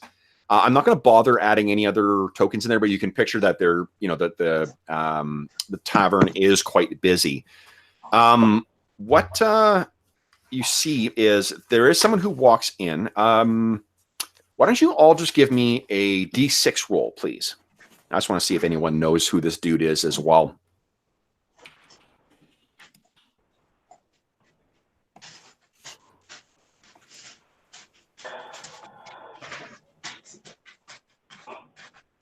Hey. Nice. Okay, so Prophet. Interestingly, so while your character, it sounds like, is not the most social of characters, Or cited of us all. yeah. Well, I think she has this kind Held him of before. yeah. I think that you could recognize the voice at the very least, even if you didn't have your power active. So this is how fucking nerdy I am, incidentally. When I walk the dog, like my dog, every day for about an hour, and I was thinking of the duration. You know, her ability to sort of like cast that thing, and then she can sense out to anything within, or any living thing within 30 feet. Yeah. The duration of that, though, is such that I think you would have to recast that every 10 minutes, right? Uh-huh. So I was thinking of what it would take to stop every 10 minutes, do a 6-second action, and then can it carry on? And it's excruciating. Yeah. So what I'm going to assume is, like, again, like we're if there's a situation where it would have made sense, you didn't expressly say that she used it, but it would have made sense that she probably would have done that. That's fine. But I don't think it's always going to be active. Okay. Because it would just be, that's a level of obsessive compulsive that I just don't think is realistic. So it's one of those things where I think that Pathfinder should have stopped and considered at-will abilities like this one and been like, why not just do, because there's only one creature that I know of that has an always active version of any sort of detect spell, and it's the Drow Nobles with Detect Magic, and it's always on. And I'm like, why not just do that with most of these, like, trivial lasts 10 minutes a level spells like that? Because it's like, well, I think, and you know, the fact that it's a spell like it's a spell like ability too means that it draws an attack of opportunity. So but the reason I mention that is only that it's not going to be active all the time, but if there is a situation where it makes sense that she would have done that, then I will just assume that she did. Yeah. Okay. So but it's not, I just don't see it as being something she would stop and, you know, Rain Man style, like, and then 10 more minutes, you know, that's 6 times in a given hour where she would be stopping and doing the same thing. I guess when you gain levels, it'll be less intrusive because it will be able to last a little longer. So, but anyway, that was just something I was thinking about this week. Did we lose Isaac altogether? Oh no, I'm still in the thing. I was just popping into a new tab, and on my tablet that decides, hey, you're shut up. Okay, got it. Okay, then you're like, fuck it. If I can't use it all the time, I'm going home. No, that was just I was opening a new tab for Death Watch because it's kind of hard to deal with the Roll20 character sheet. So occasionally I have to pop around. Okay, so what are you over the din of the crowd? You guys now, do you think you guys know each other well enough to? I mean, certainly Algar and Kyrus know each other well enough to sort of sit and socialize together. Vortimer, do you think you sort of know each other as well? I was thinking I might go, since I hadn't finished the scrimshaw piece that got taken and it got given to BP. I might go over to Prophet and say, hey, if you want me to actually finish that, I can work on it some more. And by that I mean the scrimshaw piece that got taken. Prophet totally forgot she even had it and probably like left it somewhere, and it's just like, Oh. yeah. It's sitting like daintily. Oh, actually, no, that's awesome. So you ask about it, he's like, no, I forgot it. So we cut back to the darkened scrapyard, and we see that what was the piece of again? I think I had done kind of outlines of stars and stuff, something like constellations on a scapula, a shoulder blade. Right, yeah. So that's sitting actually like on top of a piece of scrap, in amongst all the hubbub of the day that was just left behind. The moonlight that has just come out is illuminating this thing, and we can see that it's clearly a beautiful, if unfinished piece. But we hear from off screen this kind of like,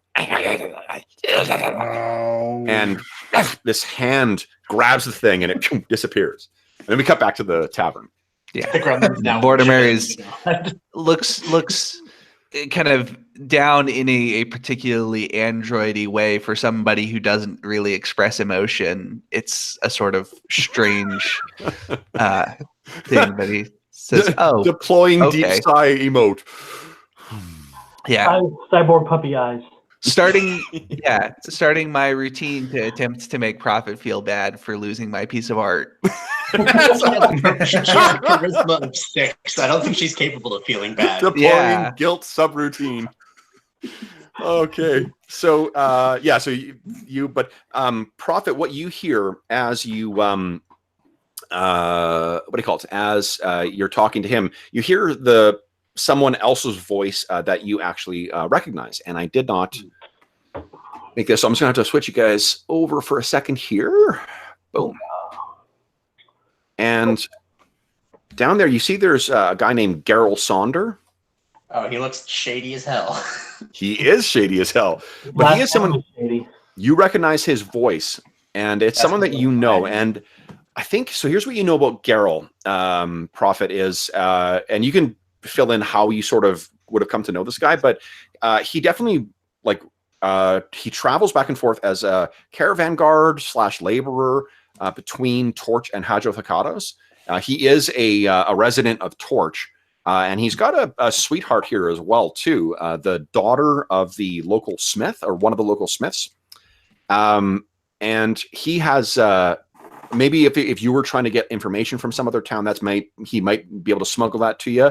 But you can't see this, but the rest of the audience can see that he's got some package under his arm, and he's kind of looking around and he sees Gunthar, and he says, Gunthar. And Gunthar sort of looks up from his moping, and Geralt goes over and has a conversation with him that we will find about next time. Do you say anything to him though, Prophet? Like what I'm saying is basically, I'm gonna let you fill in sort of what what you think your relationship is with him. I know that with your 6-year-old, you're the one who sort of knows this dude, so you can feel free to flesh out how that would make sense for your character. Yeah, so he's a shady caravan guard. There's 2 ways that I could potentially see having known him, essentially. One is from prior lifestyle choices, because I was also that kind of shady individual, the con artist and that, so I may know him from those kinds of circles and deliberately try to avoid communicating with him because I'm trying to leave that lifestyle. I vote for ex-girlfriend.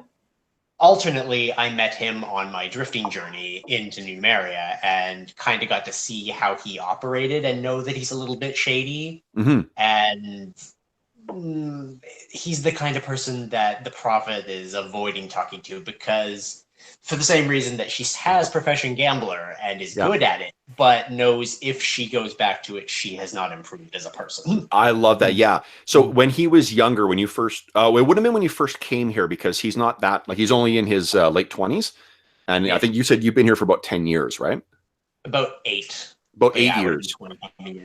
Yeah. So, well, I could fit that with him when he was like really dead young. Maybe that's when you met him coming up from where, like the River Kingdoms or wherever else you were coming from. Yeah, so you did get to know him and whatnot, but you guys have sort of grown apart. It does seem that he is a bit on the up and up now, though, and a lot of that is the influence of his sweetie, whose name, one second here, is Amelia Otterby.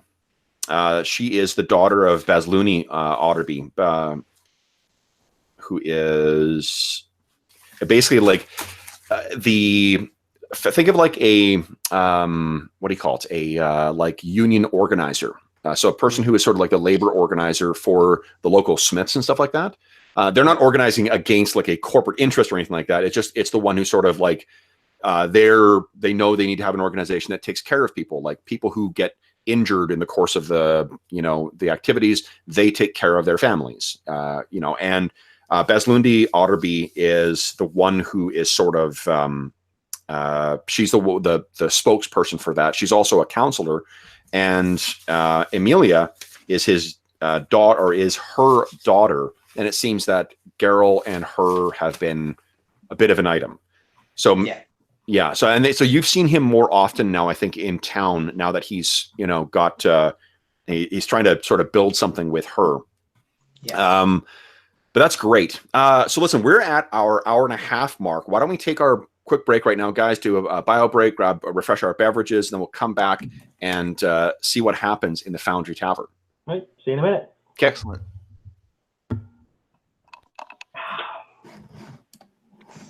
I have the magical ability of taking my thing with me. Oh, I tried to get my stuff working on the tablet, but no.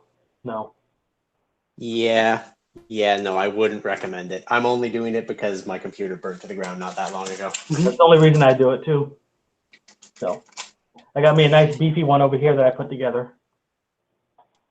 Oh, cool.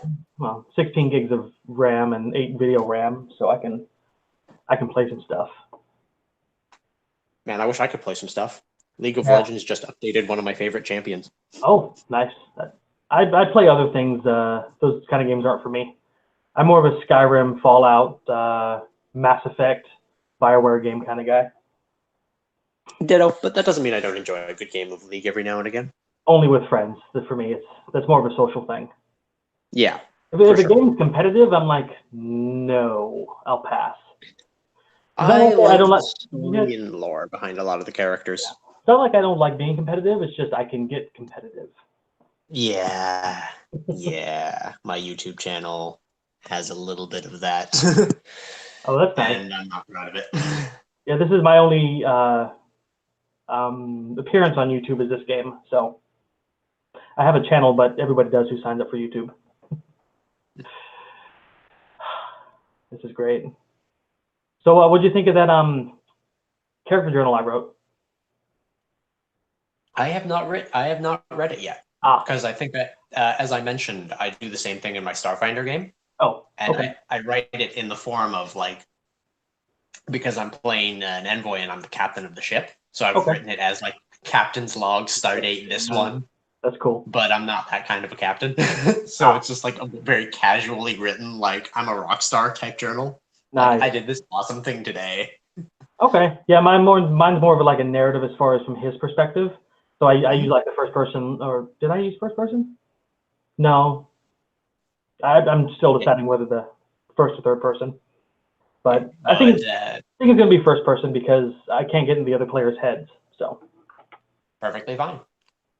I am doing something else with my my Scald. I'm actually writing little poems and snippets for different abilities he gets. Like Raging Song has a chant that he does.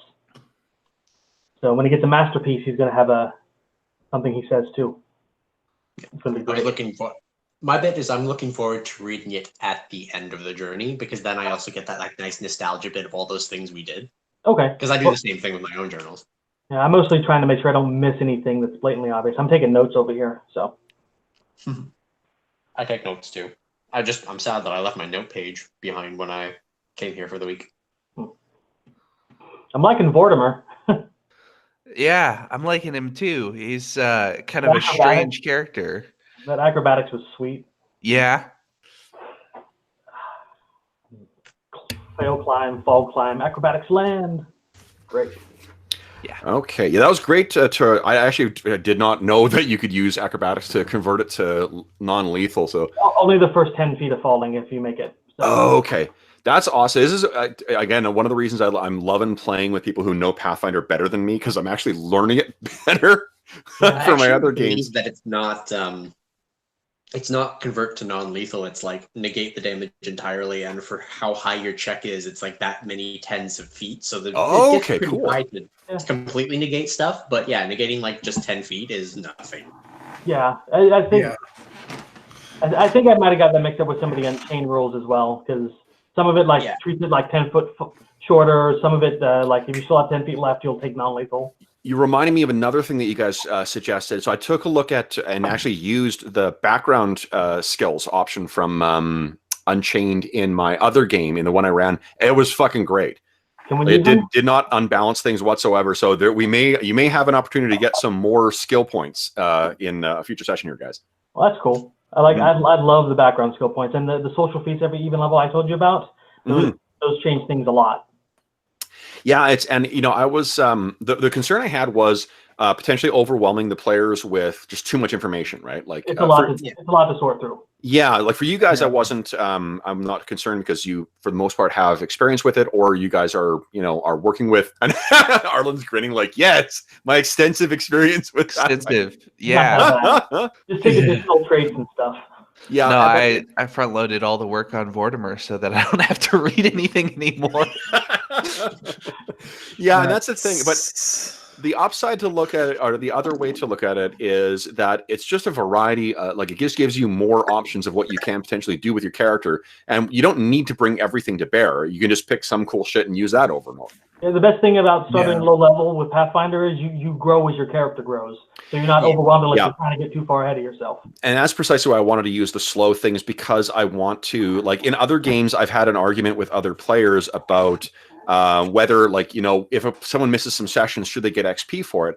And my answer, and their argument being like, look, we're just having a fucking fun together and we're just playing. But my counter to that is like, yeah, but if we're gaining levels, this is someone who hasn't played their character for a while anyway, who is not familiar with what they can do, who suddenly has a bunch of new abilities. Yeah. So rather than, I mean, obviously there's some massive level disparity where they're just mechanically incapable of participating in the game, then that's a different thing. But they'll get bonus experience when they show up because of being lower level. It'll be fine. Yeah, that's what I've been doing a lot of my games, is giving double XP for either for first level or for lower level. And that just catches them up. They can still play at that level, but they get caught up. Like the major games that I'm running with that still use experience, because my Pathfinder game, I'm just using the milestone system. So basically, like at this point of the adventure, I would like you at this level, because it gives me a bit more control. If they want to do side quests and stuff, I don't need to make sure, okay, have they done enough to get to where I need them to be? Yeah, I do milestones too. I just give bonus loot for side quests. Yeah. But then I'm running a Scion game, which doesn't use levels. It just uses an experience system, and it's a currency for buying new abilities. And I cannot give additional currency for not showing up, because it's based on how many hours you played. Yeah. And then stuff you've done during the thing. So I actually have like 2 players who are like 4 behind and one who's like 8 experience behind, which isn't a lot, but it adds up. And in the early levels where things are really cheap. So and for those systems, you expand out more than you do up. So it's just, you've got more things you can do. Like Savage Worlds does that, and Iron Kingdoms does that, and if you're keeping the power cap, Hero does that to a degree too, where you just have more abilities rather than being like more powerful the way you are in like a level-based game. Yeah. So cool. Okay. Well, then I think we're all back now. So we are in the Foundry Tavern. So you see Daryl Sonder comes in. Let me make sure I got you guys on the right map here. I do. Terrific. And and then he goes over and is having a conversation with Gunther. And he puts some package down as well too, and they're kind of off doing their thing, and we'll find out what they talked about next session. For the rest of you guys, go ahead, John. Is this Connor's Tavern? It is, yeah. Okay. So you see on the walls, there's like bits and pieces of scavenged Numerian technology that make for either interesting kind of like crap art, like the Yeah, it's like, you know what? Imagine like a Mad Max version of like one of those, like an Applebee's, to be honest, with all the crap on the walls. So The Mad Max Applebee's. Why is Yeah. it just like that? that means line of the game. You need Is more there a gift shop somewhere, like a Cracker Barrel or something? Oh my god. There are times when I feel like my descriptions are quite artful and evocative and whatnot, and there are times where I'm just being lazy and trying to point to the easiest way of understanding. That would be the are the waiters and bartenders flared up, or do they have like that? Exactly. They can't criticize for not wearing enough pieces of chrome and. One of the other people just awkwardly sitting there, like can't do too much. One of the other people who is present there is, of course, Connor's stepdaughter or adopted daughter, Val. So Val is one of like 10 people in town I like talking to. Yeah. So Val is maybe I think maybe she in this version of the adventure, I think she's probably about 14. And she looks very much like you see there. I would think that in the film version of our campaign, she's played by what's her name, Hayden Panettiere, the one from Heroes. I may be butchering her last name, but y'all know who I'm talking about. Hayden Panettiere. Panettiere. Okay, there you go. The way her eyes are, I'm almost thinking Mary Jane in the Raimi Spider-Man movies, just because of her facial structure. Oh, yeah. What's her name? Kirsten Dunst. Kirsten Dunst, yeah. Dunst, yeah. I have an ex who looked very much like her, so I'm not going to be casting her. So I was thinking she kind of looks like Hilary Duff when she was younger too. Yeah, that's a better casting. So we'll see. Yeah, young Hilary Duff. So she is chatting with she's running around and serving people and whatnot, and chatting with you a bit, Prophet, when you choose to chat. But what we otherwise we see. So I'm going to put you on the bar where either you really want to talk to someone next to you or you just don't want to talk to anybody. So that is where I'll stick you there, Prophet, and the rest of you guys are kind of sitting around sharing a table. Yeah. And Vortimer, are you going to start working on a new Scrimshander piece, or Say again? are you working on a new Scrimshander piece? Yeah, I think I have maybe something smaller this time, like a knuckle bone or something to carve some just doing the kind of groundwork, swirls and whirls around the edges. Okay. Right now. I take a look at his work. I'm like, you ever think about decorating clubs? Because my club could use a good, etching on it. And Vortimer's gonna reply, it doesn't add anything beyond the art, and what I mean is I'm trying to think of a way to say in character, you're not going to get any bonuses for having an art piece on your club. Aesthetic reasons only. This club is going to split the skulls of mini monsters, and I want it to have a story. Okay. I normally work in bone, but maybe sometime. We'll find a giant femur or something and make a club out of it. Excellent. With the cross, just like eavesdropping on this, and it's like, yeah, that's a good way to get blood in those cracks and get an infection. Like just being the smart ass on it, because on-hit leprosy, nice. Okay, so the evening is passing sort of like one of your normal evenings at the bar, and then you see Connor and Dolga Fredert, the dwarven councilwoman, walk in, and they seem to be in conversation. And he's looking down and talking to her, and she seems to be gesturing. And when they walk in, Connor sort of surveys the crowd, and he gestures over to where you guys are, and he does this kind of like, come here. It was Kairos who told him about it, right? Yes, that Vortimer told me, and then I kind of reasoned it was gremlins. Sure. Okay. So the he gestures for the three of you guys to sort of come over, and he starts making his way over. You guys are familiar enough with here that he's got kind of an office back here. Okay. So he'll bring you back. Oh no, you know what? He'll bring you over to his workspace. That makes more sense. Ooh. So because he's got the workspace next door. So the three of you, Prophet, you're free to come over as well if you make yourself known. Oh, I can see it now. Yay. Yeah, dynamic lighting. See, So if Connor wasn't involving her, she would be curious if nothing else. So if Connor isn't inviting her to come along, I want to be eavesdropping. okay, well, it's in. So Sneak. he's moving them over to the his workspace just because that's a place well away from, and with the noise and whatnot of this. And I think because of your relationship with Connor, he probably would have, you certainly would have been invited to come along. Mm. Well, he could also be, if it's something that he thinks might be dangerous, he may believe I'm not ready or something along those lines. I think what he does is, as he's walking across, he knows you well enough, so he says, "Come along, Prophet," and or "Come along, my dear." And so you get up and you make your way, through the crowd and into this his workspace. Death Watch active.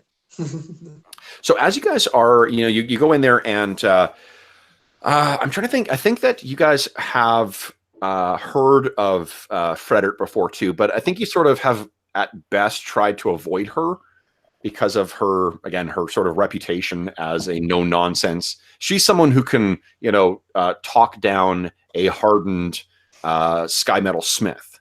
So she's probably not only, our dwarves sort of hardy folk anyway, she in particular, someone whose demeanor and presentation is as hard as granite. I like her. Yeah. She may dislike me purely on the fact that dwarves tend to be very lawful and tieflings have the reputation of being very not lawful. You know what? So And evil. one of the things is I wouldn't go on too many assumptions of what is true in Pathfinder necessarily. Like, feel free to make up whatever is appropriate for your character. And the reason I say it is because I'm probably not going to remember that shit. So I won't be, just because it says something in the rule books or because that's the way it is in the setting guides, that's not necessarily how it's going to be in here.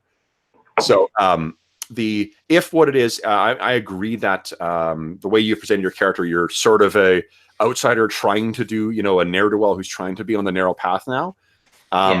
So I'm not sure she has, if Connor trusts you, that's sufficient for her. Okay. You've been in the town for 8 years now. Do you think you would have caused you would have done anything in that time to draw attention to yourself? Was there any backsliding when you first got here? I imagine just purely out of reflex, there was probably a time where in Connor's bar I was running some con gambling. Would have been like for silvers because I'm afraid that someone's going to hurt me again. But at the same time, I need to eat. Okay. Those are generally good things. It could be why Connor found me in the first place, my talent with my hands. Yeah. Okay, cool. That's great. Okay. So it's also very likely, especially if like the children and whatnot have made fun of me and I've like cast flare. It may be that early in learning things, I may have done more offensive things, maybe cast daze. Things that would be very viewed poorly upon, granted in self-defense and slightly understandable, but at the same time, I'm probably just from rougher neighborhood. Okay. Again. Yeah. Okay. I love that as being the, you're Jason Todd stealing the wheels off the Batmobile kind of thing. Yeah. So you, so you guys are in and, Frederick comes in and she's pretty much immediately down to business and says, "I understand that you had an encounter with gremlins. Tell me." And she's looking decidedly at you, Kairos. Well, there's certainly nothing like ogres. Yeah. Well, at one point was like, actually, he had the encounter, but I was the one who figured out it was a gremlin. Looks up and she kind of looks you up and down, Vortimer. What did you see?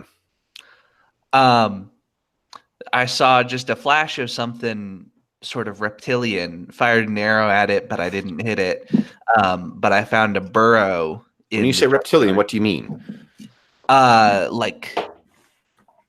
was it? Ears, kind of fins, scaly. And it had claws on its paws where it left marks by the burrow. It's purple, right? How many did you see? I just saw the one, but I saw the burrow. And I go to describe the traps that we found and whatnot. She's nodding knowingly. Anything else you noticed? The dog noticed it too. And he kept barking at nothing that we could see. She turns to Connor and sort of says, matter of factly, a Jinkin probably. Did you see one or more than one? I saw the one, but I wouldn't be surprised if there were more. Do I know anything about that specific subspecies? Yeah, you know what? Give me another roll for now that you've she's mentioned that. Let's see what you've For nature? learned. Ooh, nice. Not bad. Okay. And I think that with her sort of whatever input she's going to have in the course of the role playing, I'll give you a +2 from that as her aid another. Okay. Okay, so here's what you know is that all gremlins are sort of awful fucking things anyway. You know, the Fae tend to be sort of like manifestations of impulses more than like they're not like natural creatures. They're things of, you know, dream and gossamer. And these things are, even for their kind, are particularly sneaky and particularly sadistic. These are creatures that love building and obsessively building traps and things, not just like, you know, I'll embarrass them by, you know, putting, you know, food in their shoe or something like that. This is stuff that can genuinely injure or kill people. And is that Jenkins with a G? Sorry? The name of the No, Jinkin with a J. Got it. Okay. Your character would know that. Oh, cool. So here's what we also know is that Fake kobolds. yeah, they're sort of they're about the size of a well, actually they're even smaller than a kobold. Like they're only about like a foot tall, but in groups these things their magic seems to coalesce and they can work some pretty dangerous like primal magic effects on things. They're also insidiously clever in building their and crafting traps as well too. So if there is one of these things is just a malicious threat, many of them together or a cluster of these things can be an extreme threat to the town. There has to be more than one because that piece of metal was massive. No way something 1 foot tall lifted that. So with your role, you also would know that a lot of the Fae can obviously they can treat natural laws as if it's their plaything. And one of the ways that Jinkin can is by basically transporting themselves. They can vanish in one place and appear in another.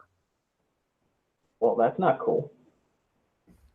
I share some of the information with the group. Okay. So how do we kill them? So she Frederick looks up at you, Kairos, and says, yes. She seems a little surprised by, your knowledge of the gremlins. I hate the bastards. Well, if I understand Ragnar is laid up at present. Yeah. So he won't be able to deal with this. Is this something that I can trust to you? I'd be happy to kill him if I had backup. She looks at you, Algar. She knows that it seems that she knows you work there as well too. You've probably not had any substantial interaction with her, but she says, "And you're one of Ragnar's brood, aren't you?" If there's killing to do, I'm there. And you, Android? Yeah, I think I can help out. Well, we are pressed for the community funds at present, but hold on here, guys. I'm just trying to, rather than me keep talking out while I stall, just give me a sec to look something out here. Going to pay. I know.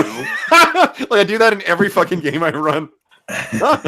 And usually I end it with the same fucking joke where I'm like, and if you think that I'm stalling while I look something up, then you are correct. Correct, yeah.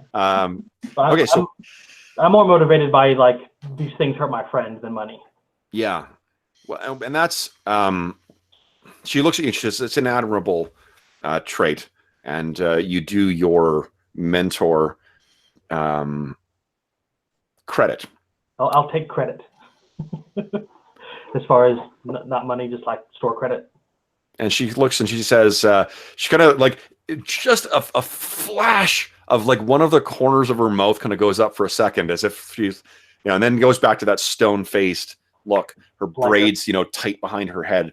And she says, child, coin is, learn to accept coin when it's offered. The town will offer 300 gold if you're able to deal with that nest. That perks the blind prophet right up. Like, oh, money? Yeah. I humbly accept. Does prophet say anything? Connor probably knows the thoughts running through her head. Like she's like Fred Flintstone with the bet. Do you have any ranks in bluff? Prophet. I have a racial bonus to bluff. Okay, so no, right. The reason I'm asking is I want to know whether she would have a poker face or not. And it sounds like not at all. She has a racial poker face, but no, she does not have the racial. She kind of like your whole body kind of cranes in to listen. Like someone eager to get something, and that interest is obvious to Fredert as well, to Dolga, or Councilwoman Fredert. So she looks. She said, it seems your protege wishes to assist as well, Connor. And you can't see it, but you can feel his grin. And you, Android? I think money would be just an added bonus. Again, you should learn. And she looks at up at Connor. She's like, how did the young not know the value of gold? Well, do we? Yeah, I'm the oldest character in the party, aren't I? Yeah. Like 28. I know the value of gold. Just a little older than I am, yeah. If I may, I appreciate the value of gold, but would it be possible for perhaps to waive some of the gold in exchange for information in payment? What information are you seeking? In particular, I imagine a woman of your position might know of location of perhaps some Numerian artifacts that might be in the ground that might fall into wrong hands and would be better served than ours. I'll take Algar's gold if he doesn't want it. He can pay out of his. You're gonna have to fight me for it. She looks and she says, so a treasure seeker. It's unusual for your kind, isn't it? Well, keep it out of dangerous hands, you understand. There's very dangerous people in the world that Does Algar have any ranks in bluff? I think I do. he might, actually. Yeah, let me think. He has oh no, not bluff, but he's pretty charismatic. Okay. So are you trying to are you trying to communicate to her that no, we're genuinely want to keep it out of dangerous hands? Or no, his attitude is he wants the technology out of the Technic League's hand, and so he kind of believes this. Right. Okay. He wants to use it for probably violent purposes himself, but he's convinced in his head that he's this is all about getting it out of the Technic League and getting this bad technology away. But literally, his nanites are telling him his nanites want it for himself, but he thinks it's for some broad, better purpose. But okay, she says so. If that's sort of the sincere inflection that you're giving it, then then she says it will cost nothing. Gold keeps your bellies full. This things, however, first you must shut up and take the money. Perhaps you should first prove yourself by dealing with this threat. This is no a Jinkin, and a nest of them at that is no small thing. With the confidence of an 18-year-old, he kind of pouts about this. Myself, I'll show you. Awesome. That's great. And you can picture too this like 6'4" giant Kelid warrior looming over this like 3 foot. Exactly. You know what she's got too? I picture her just as I saw She recently. She's got like the determination in her walk and the like the charismatic presence of Edna Mode from The Incredibles. Just this like force of nature moving around. Oh yeah. Pull yourself That's all right, together. darling. We'll have it done with. Yeah. So So tape, doesn't he? she turns and says, "Very well." She says, "Then I trust our business is done, Connor." And she nods to him and looks kind of doesn't say anything to you guys, but does this look over at you all, and then turns and makes her way out off to deal with something else. So Connor says, "Well then," and gestures for you guys to head towards the door and leads you guys back into the Foundry Tavern. So as you guys make your way back in, the crowd has actually gotten a little bit bigger and a little bit more boisterous, largely due to a group of kind of local ruffians who are over here in the on the far side. They've come in. These are probably people and they're just sort of like local troublemakers. And the fact that they're in here drinking is probably because they were turned away at Silver Disc Hall. Not necessarily because they were causing, any kind of violence or whatnot too. More likely because they have barely 2 coppers to rub together. So, Poor as dirt. and as you guys walk in, there is one person that you guys recognize in there. Kairos, you in particular, and Algar, you do as well. And that person is, where is my list here? Come on, Madison, get it together. Is Pandagar, or Pardagar? Hold on. I can't read my handwriting. One sec. Where is it?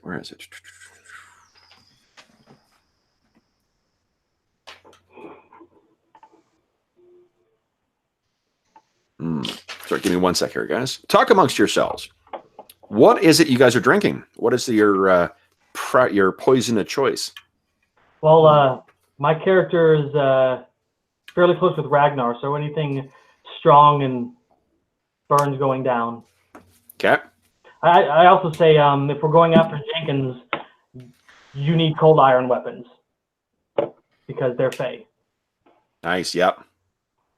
I picture Algar is like, he's pretty young and being a Kelid. I'm not sure, are the Kelids all big drinkers in themselves? I don't imagine there's a major alcohol. The way that I see the Kelids is honestly like if you picture Conan, like Cimmerians in Howard stuff, they're big, tough, bare-chested, dark-haired, blue-eyed, barbarians. Yeah, but I don't see them as like necessarily having a big like brewing and like distilling culture. I don't know. Like maybe this is like a fermented like yak's milk or something like that. I don't know. Yeah, it's possible. Like bison milk, fermented bison milk or something like that. Like something that they probably don't serve here. Yeah. So like I picture. I mean, this is a place that does have it's close enough to the Kelids, and there are members of the Bloodgar tribe that do show up in town, and they're Kelids who kind of like sail the River Sellen or travel the River Sellen. They're kind of, they're honestly kind of like pirates and bandits for the most part, but they would show up. So if there is a market for that, that may be here for you. Okay. Yeah, he'll have a little bit of his fermented bison milk or whatever they. Okay.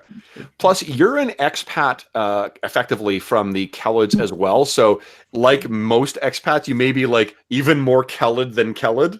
Oh yeah. Like you're he totally is. Yeah. You're someone who's got like 1/4 Irish blood, but has a fucking Irish flag and listens to the Pogues all the time and stuff like that.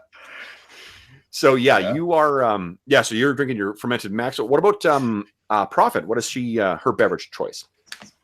She likely, as an intelligent individual whom relies entirely on her int as a wizard, she probably avoids alcohol for 2 reasons. One, it would inebriate her, and she'd miss out on what she's good at.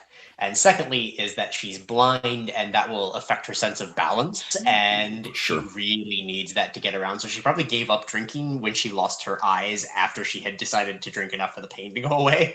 Right. When it was given to her. So she probably has like a fine juice, something that's she's the square in the room. Yeah. Okay. And what about Kairos? Oh, something strong, whiskey, burns going down. Okay. And The hardest thing they have that's cheap. what about Vortimer? I think kind of maybe a sort of an odd choice, something like maybe cider, because that seems like it'd be funny for an android to have a sweet tooth. Alcoholic Yes. cider? Yeah, alcoholic cider. Okay. So as you you guys are all enjoying your various beverages. Prophet, you've taken your seat back at the bar again, and you're talking to Val. You as I mentioned, Kairos and Algar, you do recognize one person in that group, and she looks over and she sees you guys, and this person is Parda Gar. Parda is a half-orc woman who, in the film version of our campaign, is played by Tessa Thompson, the Valkyrie from Thor Ragnarok. Oh. So she looks over, but imagine her in, green face and with the typical orcish horns. Her hair is sort of pulled back in this ponytail, and she looks over and sees the two of you and kind of gets up and walks over. I raise one of my drink to her, and I say in orc, round two, and I tried to flirt with her. So here's the context of the backstory with her. Kairos, am I right thinking your charisma is pretty high? Well, it's a 14. It's a 14, okay. Well, So yeah, 14. she has she is a what would be called a socially challenged person. Even better. Yeah, so the orcish tendency to take offense at the drop of a hat is something that is quite strong with her. So she runs very hot or very cold towards people, and she has a completely unconcealed infatuation with you. So she thinks you're just the greatest. She loves when you tell stories. She loves when you play your little drum and sing your songs. Mm-hmm. So she is there. Algar, because you two are friends, she has you and Kairos. She has decided she genuinely dislikes you. So she is aggressive, and because you are a big, tough, strong guy, and she is a big, tough, strong girl, she is quite happy to test that against you as often as she can. I hold up a silver and I say, I bet she wins. Arm-Wrestle. Yeah. So she comes walking over and basically sort of like shoves Algar out of the way as best she can to kind of like sit down. So she's sitting next to Kairos. Kairos, I thought I might find you here. Well, my day got better. The night's about to get better. And I offer her what's left of what's in my drink. She, boom, pounds it back. What have you been up to? Where have you been hiding? And she kind of pinches your cheek. And she's obviously bigger than you are, too. She's probably got at least half a foot, maybe more.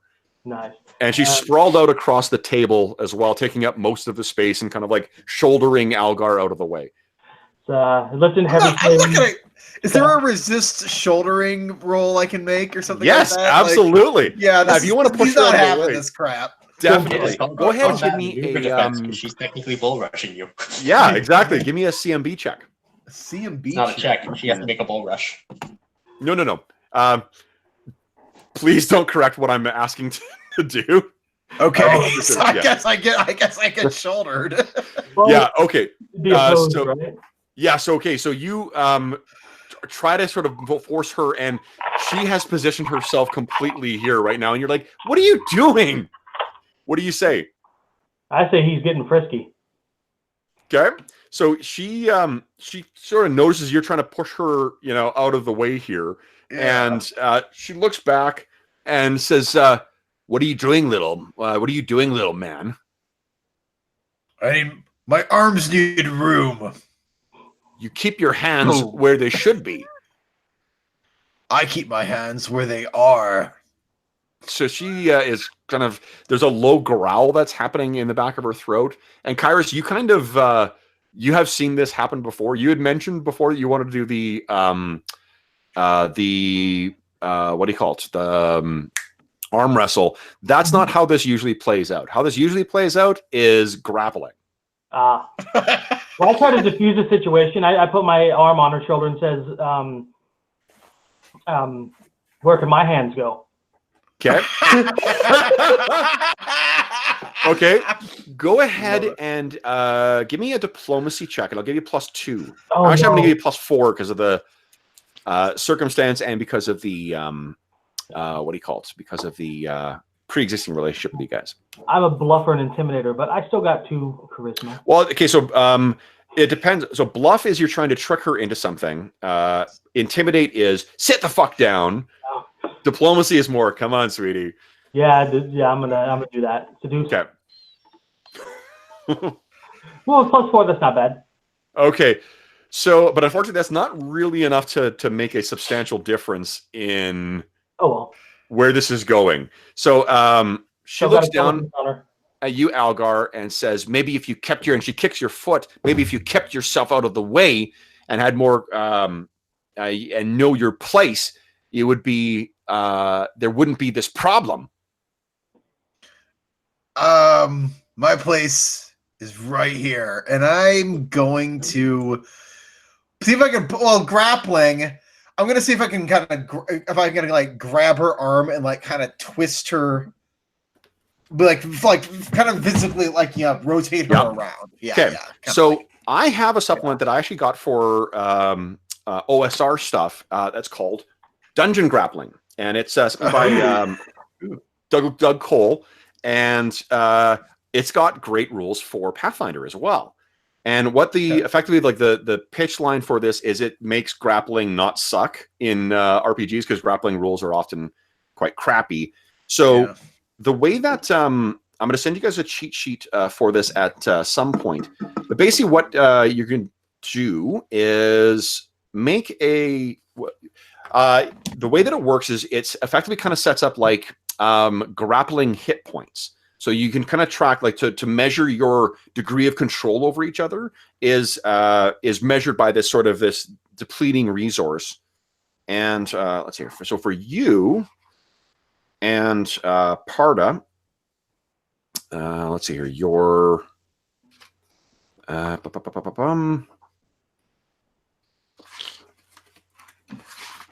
where is it? Where is it? So your grappling DC is your CMB which is right, and I think it's equal to your hit dice. Okay. Let's see here. Let me double check here. Yeah, it's your control points.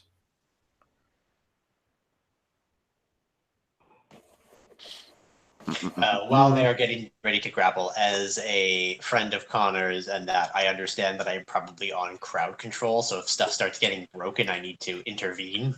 Yes. Yeah, pretty much. Yeah, and you know this, like this is Prophet, this is definitely not the first time this has happened. You know that this is what happens all the damn time, is these two hotheads who seem to both be related to the same, or run in the same circles, and it always results in this. If you want, do you have any what's your intimidate score, Prophet? -2. Oh, okay, because I mean, like, what you could have done is said, like, get out, kind of stuff, but yeah, no, I stay to the back. I am a subtle adjuster. I know that there are strong arms in the bar that will deal with this. My job is, when one of them starts getting out of hand, I cast Daze on one so that they cannot resist and take an action. So that one loses and can be restrained. Okay. I'm going to instigate this fight. Okay, so what your ready? So your combat maximum or control maximum. This is what this is each round you will make checks, and then you will accumulate a number of control points. Your control points are equal to your hit dice. So whatever your hit dice value is, Algar, I think you got, is it D10 or D12? It is D10 for Blood Ragers. D10. I think. D10 for Blood Ragers? Okay, Yeah, cool. D10. So then that's how much you will be doing. You've got a stat called Control Maximum. It's your strength score plus your dexterity bonus plus half of your base attack bonus, rounding down. So what's your strength score? 18? 16. 16, okay. Yeah. So 16, what's your dex modifier? Dex modifier is 1. Is 1, okay, so it's 17. Yeah. And half of your base attack bonus rounding down is a 0.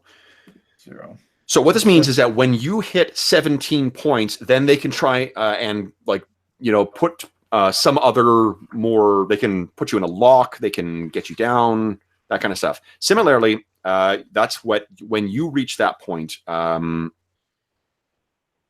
always add strength bonus. Okay, cool. So this is about to go down. Why don't we start with initiative? So I'll go ahead and roll your initiative, Algar, as you guys jump up. I rolled a 16 for her. As soon as it starts, I'm going to inspire rage. In both? In both of them? Well, Fight. Algar can use his blood rage ability while he's going on it. So if you inspire rage, does that automatically I rage automatically? You can choose to do it or not. You don't have to join it. It's just I'm doing it. Yeah, because my assumption, and I think we talked about this last time, but given it's a blood rage from my bloodline, this is going to have a very visible effect if I. Well, that's only if you use your blood rage. If you use my bonuses, you're fine. If I just use.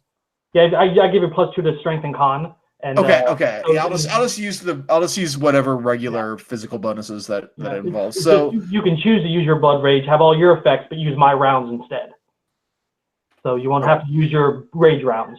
Now, guys, if you're going to roll initiative, just click on your token and then click on your initiative button on your character sheet, and then it'll add automatically to the turn order.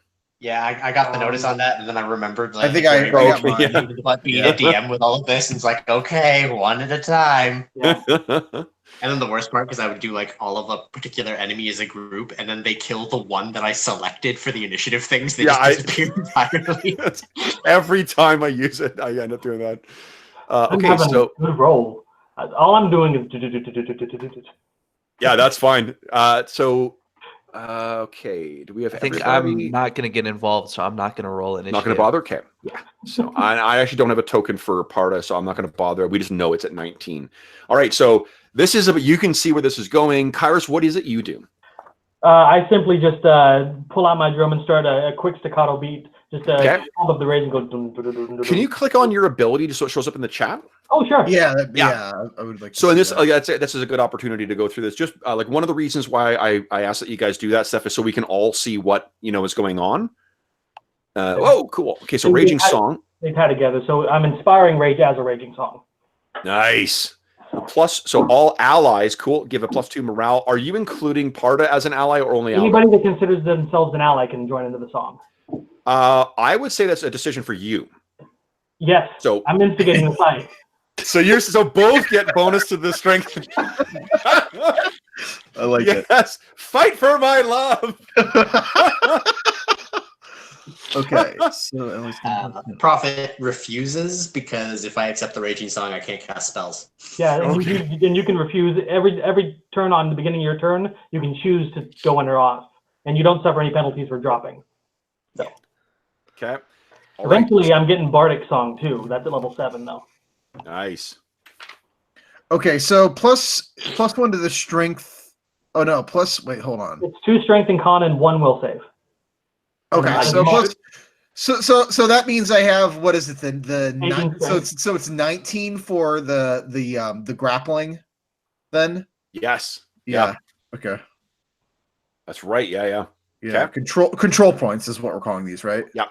Okay. You know what I'll do too is let me add a green bar for you, and we'll use that for tracking your control. And I have a lingering song, so I'm going to stop performing after the first round, and then it's going to linger for 2 additional rounds, and then I'll start again just to conserve my rounds and kind of see how it goes. Okay.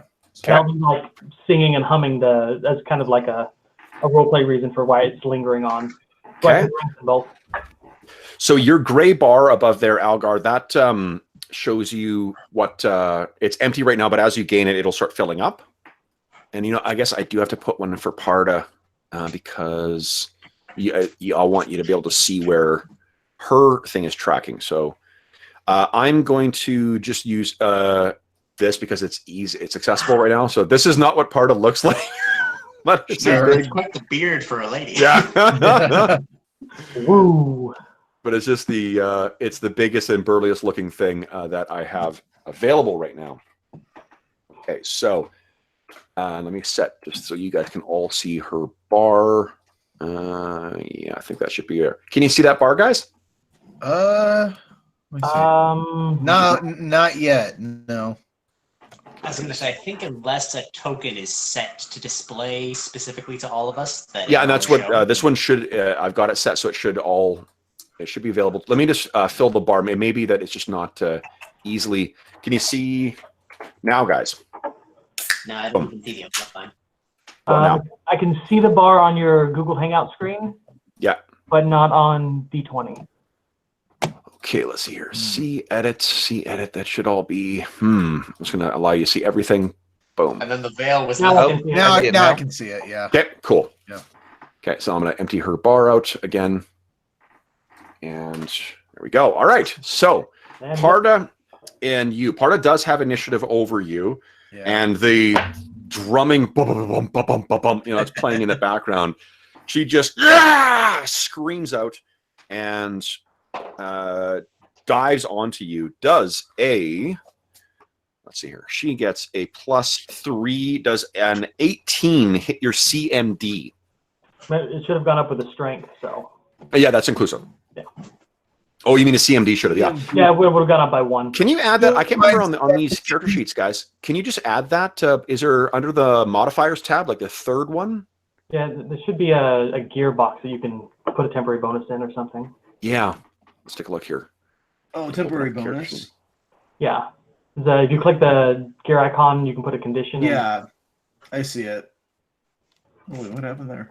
Oh, sorry. That's me fucking around with your character sheet. Sorry. Okay, yeah, I didn't realize you could do that.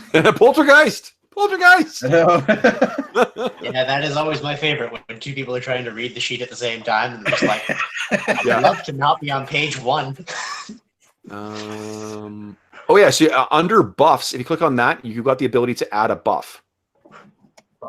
Okay, so I'll just where's close the? Is that under additional? It's underneath the if you see where the Pathfinder Yeah, I see thing is it. in the top left. Oh, okay, yep, I see it. Underneath there is conditions, and then underneath there is buffs. And if you Okay, click on let's- the plus under buffs, you're able to add a buff.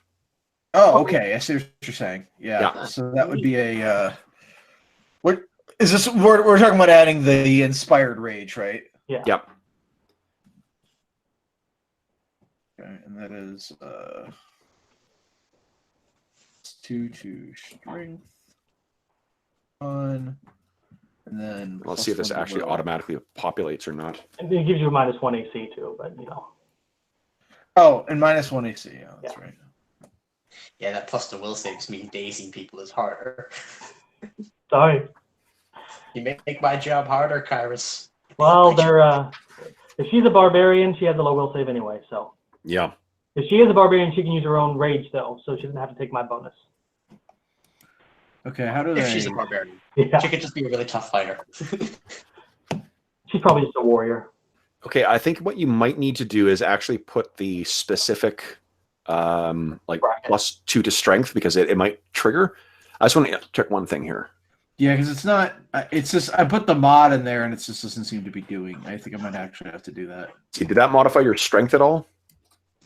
Let's do the strength. I don't think so. No. Oh, you know what? Fuck it. We'll just put it on temporary. Yeah. Under the tab Yeah. of temp. Yeah, just add it in there and then that's gonna be easier. And we can fuss around with the conditions afterwards. Oh, why is it? Oh, you know what? Hold on, I got an idea. It was a Give me 1 sec. 34. Why is it? My strength. Oh, because you. Oh, know because I did. It's adding to the. I see what it's doing. Yes. So I would just do yeah. Temporary strength. Suddenly you become John's Hulk character. 2, and then con is 2. 34 and is his then- unraging strength bonus Okay. Oh, wait, it's an unraging. Oh, okay. for my Hulk character. And then I get -1 for Just base armor class. AC. There we go. It'd probably be a good Alright. idea to add this to all your sheets if you plan on taking the Inspire Rage, just so you can click it quick. Yeah. Yeah, I tried to. I don't know. Yeah, I'll fuss around with it between sessions because there's to be honest, like I'm running another Pathfinder thing right now anyway. It'd be good to know how that works. Yeah, I agree. Because So, I think we're going to be probably doing this a lot since Yeah. that's kind of like the synergy. I've only got 5 rounds now, but with Lingering Song, it's effectively 15. So holy shit, nice. wait till I get masterpieces. Okay, so then does that hit the 18? Does that hit your CMD? Yeah, I've got a CMD of 15. 15. Okay, so she grabs onto you. You take 6 points. So she gets 6 control points on you, which means, let's see here. Where's your bar going? If we put 6 into there, boom. 6 is what? That's more than a fifth of your total, right? Yeah, 19 is my total right now. So she has grabbed you. You effectively have the grabbed condition. Okay. She has grabbed a hold of you, and that means you can move at half speed. You cannot run or charge. You take -2 on all attack rolls and to dexterity. So she sort of got the upper hand on you by moving first. So your turn, or Prophet's turn, you're doing anything? Ready to action, cast, daze, something gets broken in the bar. Daze on whom? Who broke it? Okay. You're going to cast daze on. That's perfect. Okay. Algar, what are you doing? All right, so I'm grabbed, and this is a negative on armor class. Plus, so I -2 can't to move. your attack rolls and -2 to your dex, which would net -1 to your AC. So effectively, if you're gonna if you want to just try and grapple her and get a better control over her, you would just make a CMB attack at -2.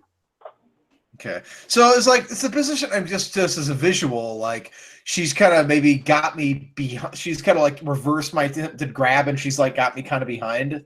Yeah, like you guys got in there, and she's kind of working, her way into a control over your arm. Yeah. Yeah. I like so there's a table in front of us. I kind of want to do some sort of like roller, see if I can roll her off my back and onto the table. Okay. Yeah. So then mechanically, we'll just make a CMB roll, and we'll watch you do to her. Okay. Hold on. I wish you well. I wish myself well too. Best of luck. Wait, so do I add anything to my CMB, or is that automatically been added from It should be calculated. Yeah, you'll take the modifier will be -2. Now, one thing, you can toggle whether it prompts for modifiers or not on the third tab, on the whatever the third tab is called on your character sheet. And let me see. Oh, wrong thing. Configuration. Does it do that? Okay, so I'm just going to tick this for each one because it's just easier. So now when you roll your CMB check there, Algar, it should prompt you and ask for a modifier. Just hit -2. Okay, so on the main thing where it says the modifier, I should just type -2 on the temporary, perhaps? Yeah, that's right. Yeah. No, not that. Just click on -2. -2 on the configuration, or go like here. Let me show you. Sorry, my apologies. No, it's okay. I'm clearly not making myself clear here. So what I'm suggesting is if you click on on your main tab of your character sheet, you've got your CMB thing, right? Yeah. So we're going to click on that, and I've changed it. So now it asks for a modifier. Do you see that? Oh, gotcha. Okay. Oh, yeah, I got it. Yep. Yeah. So you just hit -2 on that, and then because that's just, I mean, technically you do have. Oh, you know what? Hold up. Let's take advantage. Let me cancel that. If we go to your conditions, I was gonna say, click on that. Yeah. The attack modifiers might be. I don't know if that applies to who you someone else. This is unfortunately it's a modified version of Entangled because of the custom rules. So let's just for now we'll just keep track of it in our head. Okay. So. All right. So I'll just roll with a -2, right? Yes, please. Yeah. Okay. And for those listening at home, this is this is us fumbling through a new set of rules. So my apologies for the just us talking about math. Right. Okay. So I guess a 13. Probably not. Let's see. A 13 against her CMD is not quite good enough. And you know why? Because of your allies' rage. Yeah. Well, in fairness, because it's helping me too, but it's just So you're almost able to get that that point, and there's kind of this that moment when the crowd turns a sports team thing. She sort of puts her weight down, and you can't quite get a good enough grasp on her. Okay, so then it is Kyrus's turn. What are you doing? I am gonna choose not to maintain it, so it's gonna linger, and I'm gonna start just chanting an orc. I'm gonna squeeze him, throw him, squeeze him. I know he might be able to speak it, but I know she does. And then I'm gonna prepare an action to cast Grease if things get out of hand. Okay. On Algar, because he's losing at the moment. Okay, so what's the condition? If the way I interpret ready actions, if then why? If it looks like she starts choking him as getting serious, I'm gonna just cast Grease on him to help him get out of it. Love it. Okay. Yeah. Okay, so that works. So then, you're keeping an eye on it and still chanting that stuff. Yep. Then it is Parda's turn. So Parda is. Would I know? I mean, I have knowledge in Arcana. Yep. I believe. Would I possibly know that he's preparing to cast Grease at all? I'm just reading an action. So spellcraft is the skill that actually helps you identify what the spell is. So I don't think you would have. Okay. Yeah. No. Because you've got no ranks in spellcraft, right? I don't think so. No. No. Okay. So this. So. I do. No, I have a rank in spellcraft. Oh, okay. Yeah. So give me a. I'll let you make a free check. And I think is it 15 plus twice the level of the spell? Is that right, guys? I think that's concentration checks. To identify it, it's just 15 plus spell level, I think. Oh, okay, so it'd be 16 DC then. Okay. Yeah. 13. Okay. No. So you can hear him casting something, and you're like, "Could you make this worse?" Yeah. All right. So Parda's Parda's roll is a 20.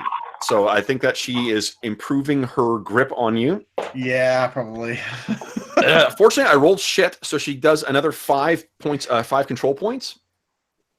On you, you are at an 11 now. Oh, God. Which I think is more than half, which means that she now has you grappled. So you can go ahead and just tick the grappled condition on your character sheet. Okay. So you are... she's really got a good lock on you at this point. You can take no action, requires 2 ends. You can't perform opportunity attacks. -2 on all attack rolls and combat maneuver. Oh, and CM combat maneuver checks. Oh, interesting. Okay, so the penalty from grabbed doesn't apply to combat maneuver checks. Mm-hmm. Being grappled does. Grappled does, but grab does not. That's interesting. Okay. And I got some terrible fucking news for you, Algar. Oh, God. You can't perform stealth checks. Darn it. All right. So she's got a better grip on you, and you can feel like your arm is sort of like she's got you in a bit of an arm bar, and her hand is getting positioned at the back of your neck. Like she's getting ready to get you in kind of a submission hold here. Prophet, no one's breaking anything yet, although everyone in the crowd is getting pretty into this thing. Mm-hmm. You're going to ready in action again? Standard action, ready the days, obviously, still. Okay. But with my move action, I'm going to turn to Val. Darling, would you get me a coffee? Extra beans, please. And that is specifically because coffee beans are a material component for a different spell I could potentially cast. Oh, Okay. cool. Love it. Okay. And then Algar. So you're being humiliated by this woman. Okay, so she's got me in a submission hold. Is there an arm around anywhere near my mouth? It's sort of like got you. I'm gonna bite her if I can. You try, sure. So Sure. So if you clicked on the grappled condition on your character sheet, that should apply the modifier. So go ahead and make an attack roll. Attack roll. Okay. I am foregoing any attacks of opportunity from either of you guys for the CMD stuff and from the improvised attack. So just go ahead and make it. So it would be your it's your strength plus your base attack bonus. And I don't think so. This would be considered a primary natural weapon, right? So there's no penalties for that. No, he gets added full strength to it. and it's a primary weapon and the only one he has. So does he get to add 1.5 times his strength? No. If you don't have any natural weapons, it just defaults to being an unarmed strike because he's a humanoid. Yeah. So just use unarmed strike rules. It's just not bite. It's non-lethal damage, though. Oh, you know what? Sorry, my roll 20 is spaz. Oh no, I'm back. Okay, it was spazzing out. So go ahead and make a attack roll. You know, I had a shifter in the session last night, so I've been way too down the rabbit hole of natural attacks. So. I made the shifter. I'm really excited to play someday. So he's a healer as well. So it's so fucking cool. Should I just do a basic melee attack roll then? Yes. Yep. Basically, okay. Critical. Yeah, no kidding. Oh, come on! No. So you're trying to pull a Mike Tyson on her and kind of trying to get get at her, and you just cannot get. She has got you in a completely controlled hold here right now. Yeah. Kairos, it looks like you know that this is sort of where it's got to, where Algar's just trying to use every available ability just to like get the fuck off me. So I'm gonna continue the second round of lingering performance, just vocalizing it, and then I'm actually gonna cast grease on Algar, and I'm gonna like pull the sweat from both of them as they pull together and just make him really slick. So it gives him a bonus to like wiggle out of it if he needs to. Awesome. Okay. So what I'll say is, Let me add that to the. I'm gonna give you a +4 to an escape artist check if you're trying to break this grab. Well, okay. There's the spell description. Okay, here we go. Escape artist, I think it adds a bit more. +10. Oh yeah, that's way better. Oh It yeah. doesn't help you What grapple, a it helps you get out. I'm such a stingy DM. Like, okay, so that's amazing. All right, so now you have +10 to get out or to escape the grapple. Is that what you're trying to do here? Yeah, definitely, if I can. Okay, so you're go ahead and make a whatever's better, escape artist or a combat maneuver check, a CMB check, and then add +10 to that to try and get out of this grapple. Okay, probably combat maneuver check. I'm gonna do that one. Okay. Yeah.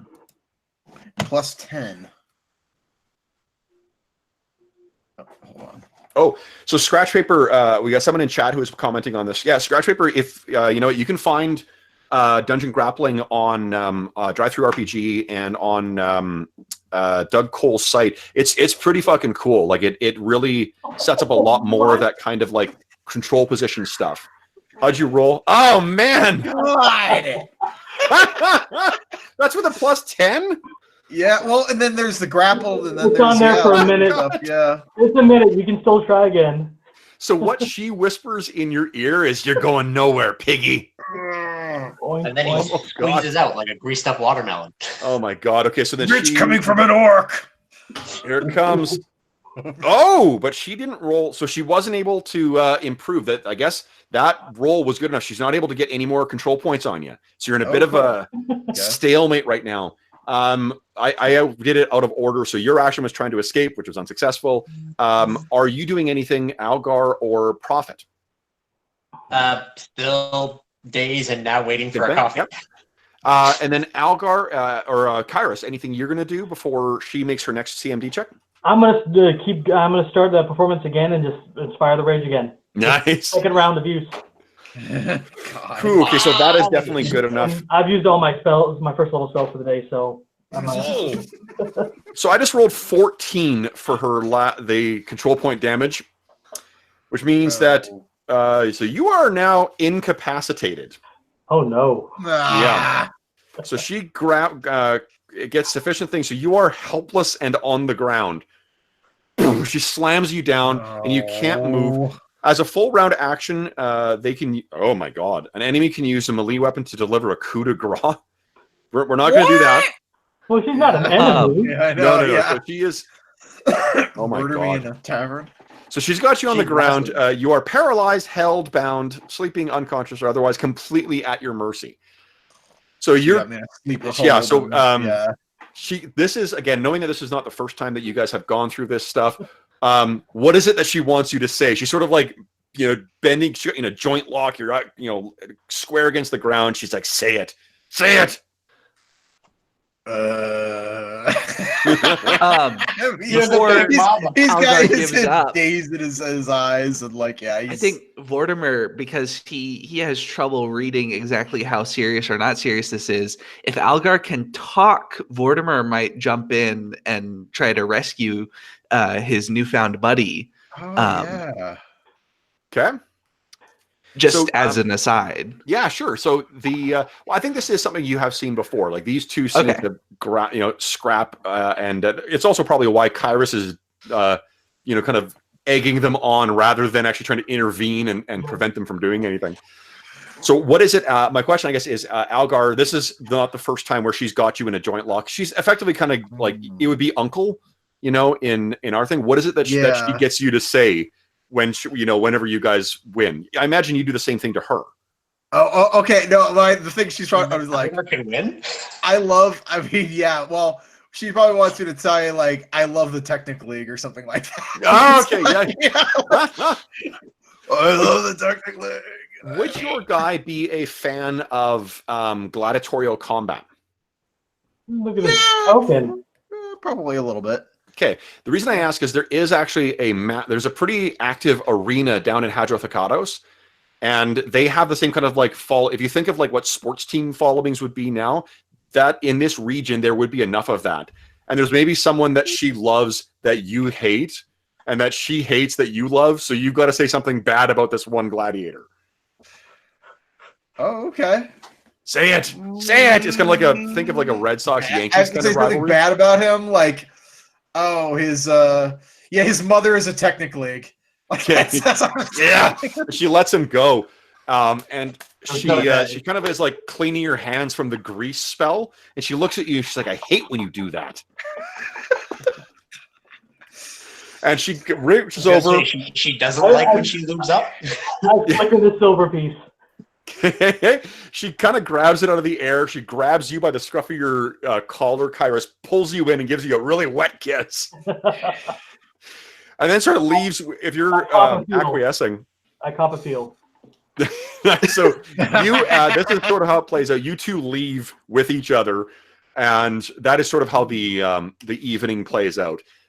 We will see these two, walking off, illuminated under the beautiful, violet beam of energy that shoots up from the top of the Black Hill, lighting all of Torch for the evening. Is there anything else? Otherwise, the evening will be uneventful, guys. Is there anything else you want to do today? I'm enjoying my new coffee. I'm gonna probably go take a bath because, like, I've got grease all over me. Oh, well, it goes away after a minute. Oh, okay. Well, it doesn't leave some of her sweat on you, though. Well, he's gonna use the opportunity, to wipe himself off so that people don't get to see his shame. That's more the more important thing. Yes. And her friends, like the table of friends that she came in with, those ruffians, they're just teasing the shit out of you. Oh yeah, he doesn't want to be anywhere near this. yeah, you take 1d8 shame damage. And he's also going in there to talk down. Probably, I imagine his nanites are probably kind of raging at him for not raging. Mm-hmm. Yeah. Situation. Not now. So maybe they're like itching. Yeah, they're like itching and okay. Let us free kind of thing. Awesome. Well, that's so cool. Yeah. So if anybody were to come near him, they'd probably hear him like kind of talking to himself. He's. That's awesome. Yeah. Okay. So Vortimer, this is all pretty unusual. I mean, it's pretty par for the course in an evening when Pardo shows up, but yeah. Okay. Then what we'll do then, guys, is the scene will fade from there, and we will pick up the next morning with Parda walking across the junkyard, doing sort of the walk of shame, as it were. Is it a walk of shame? She seems very, very into Kyrus. That's very true. There's no walk of pride. He's got a love bite on the neck. She's strutting like she's cocking a walk. No, you're absolutely right. Yeah, so she is, going along, whistling, to herself as she walks out of the junkyard. Funny. Ha-ha! Constitution check. Nice. Okay. So morning comes. Everyone's things that regenerate after a sleep have regenerated. You guys are all in your respective homes right now. Let's see here. Kyrus. Yeah, I think Kyrus, you're staying at the junkyard because you don't. I imagine that your family Ragnar. does not approve of Parda. Probably not, and Ragnar's out of it, so. Yep. Oh, But let's see here. Vortimer, you are. Algar, you also live in the junkyard as well. that's awkward. I don't want to be there. Well, not the same room. You guys would have sufficient, but yeah, you would. That's part of the joy of this trifecta relationship. Is yeah, you've heard that most of the night. I know. That's right. Really know what I'm going to say. You just be nice to her and give her something nice, I have a couple of questions. Yeah. Because now it is a new day and we are dealing with gremlins. Are they a humanoid? Because I have to prep three spells. Are they a humanoid? Are they a humanoid? Humanoid say, you mean? Yeah, that. Let me think here. Like, do they have the humanoid? No, I know, but okay. So here's the thing: as little as possible, I want game mechanics to intrude on the fiction, because that's one of the things I think where Pathfinder can really lose its immersion. So let me think of if there's a way that your character would know whether your spells would certain spells would be effective on them or not. I don't think that what you might want to do is have a conversation with Kyrus about that. Kyrus seemed to know a fair amount about that, and you didn't ask Dolga when she was there, and she seemed to know a fair amount about this stuff as well. Yeah. Kyrus will tell I you think that most Fays aren't humanoids. I'm just, asking. Yeah, they're not. They're out of character speaking, but Kyrus will tell you that they may look humanoid, but they're wild, chaotic Fey energy. It's just I think that what you know. Yeah, most of the Fey, your like spells like Charm Person or things like that would be effective on them would be ineffective on Fey. Yeah. Does that make sense? Yep, that makes sense. Okay. So the what do you call it? So does that help you in figuring out what you're prepping for the day? Mildly. Oh, you know what you could do? Why don't I do this? Prophet, you did have some unfortunate luck with the library yesterday, but why don't you give me another check today? Give me another knowledge arcana check, please. Oh, I should tab these things in the... Okay, it's a little better. I unfortunately don't think that's quite good enough. So you've been looking around and you sort of, your hands go over the spine of the ogre book, and you sort of, and the title is like Cannibals of Varesia. And you sort of shake your head about like, how could I have, and then you keep checking. But in your morning of research before you prep your spells, you're not able to find really any other useful information about the Fae or about these gremlin things. 10 plus 1.5 is like, or 10 plus 1.5 is the normal DC for most creatures. Libraries would give bonuses and other nonsense, but that's again. So the DCs for libraries are different from the standard like fine knowledge checks, and B, I'm going to be improvising spells, so sounds good. Or improvising skill difficulties for things a lot of times. So sounds good. Yeah. So just to be clear, like whatever the result is, that's based on my, my assessment of what your role was. Yeah. So unfortunately you're not, you're no further along in your knowledge of that. All right. So when you guys wake up in Vortimer, where do you sleep? I don't think I need to sleep. I don't get fatigued at all. So I think I just sort of, kind of like an elf in Lord of the Rings, sort of sit and it looks like I'm meditating. Okay. And sometimes eyes closed, sometimes eyes open, but just sort of basically sit and wait out the night when nothing is happening. Okay. But I don't know where I do that. Okay. I mean, you could do that. There could be like a little boarding house that you make. Use of. Yeah. Because you need a place to store your stuff, I suppose. Anyway. Yeah. Okay. So the morning, then we'll start the morning at the scrapyard. So, Kairos, you get up, and you are, what a long night. There was lots of drinking. There was lots of other activities, and you sort of walk out first. Algar, you've heard him stirring, I guess. So you're. Do you think you'd be up first, or you would be up later? I think he might have been up first, but the thing is that he's gonna wait until he hears that that Parda is gone at this point, and then he's gonna start like stirring. Okay, that's what I thought. Yeah. I'm gonna walk out like that.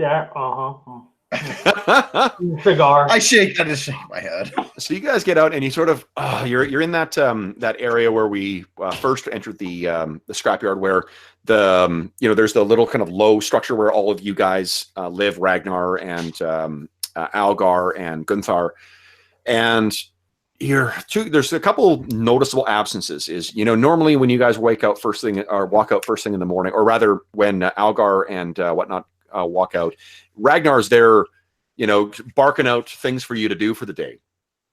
So it is a noticeable. You kind of get out and you're like, oh yeah, he's not here. A second absence you notice is that Gunthar is nowhere to be seen. He's normally out, waking you up at the crack of dawn with his pistol practice, right? Yeah. The third noticeable absence is Mange. Yeah. I'm gonna go look for Mange. What do I need to roll?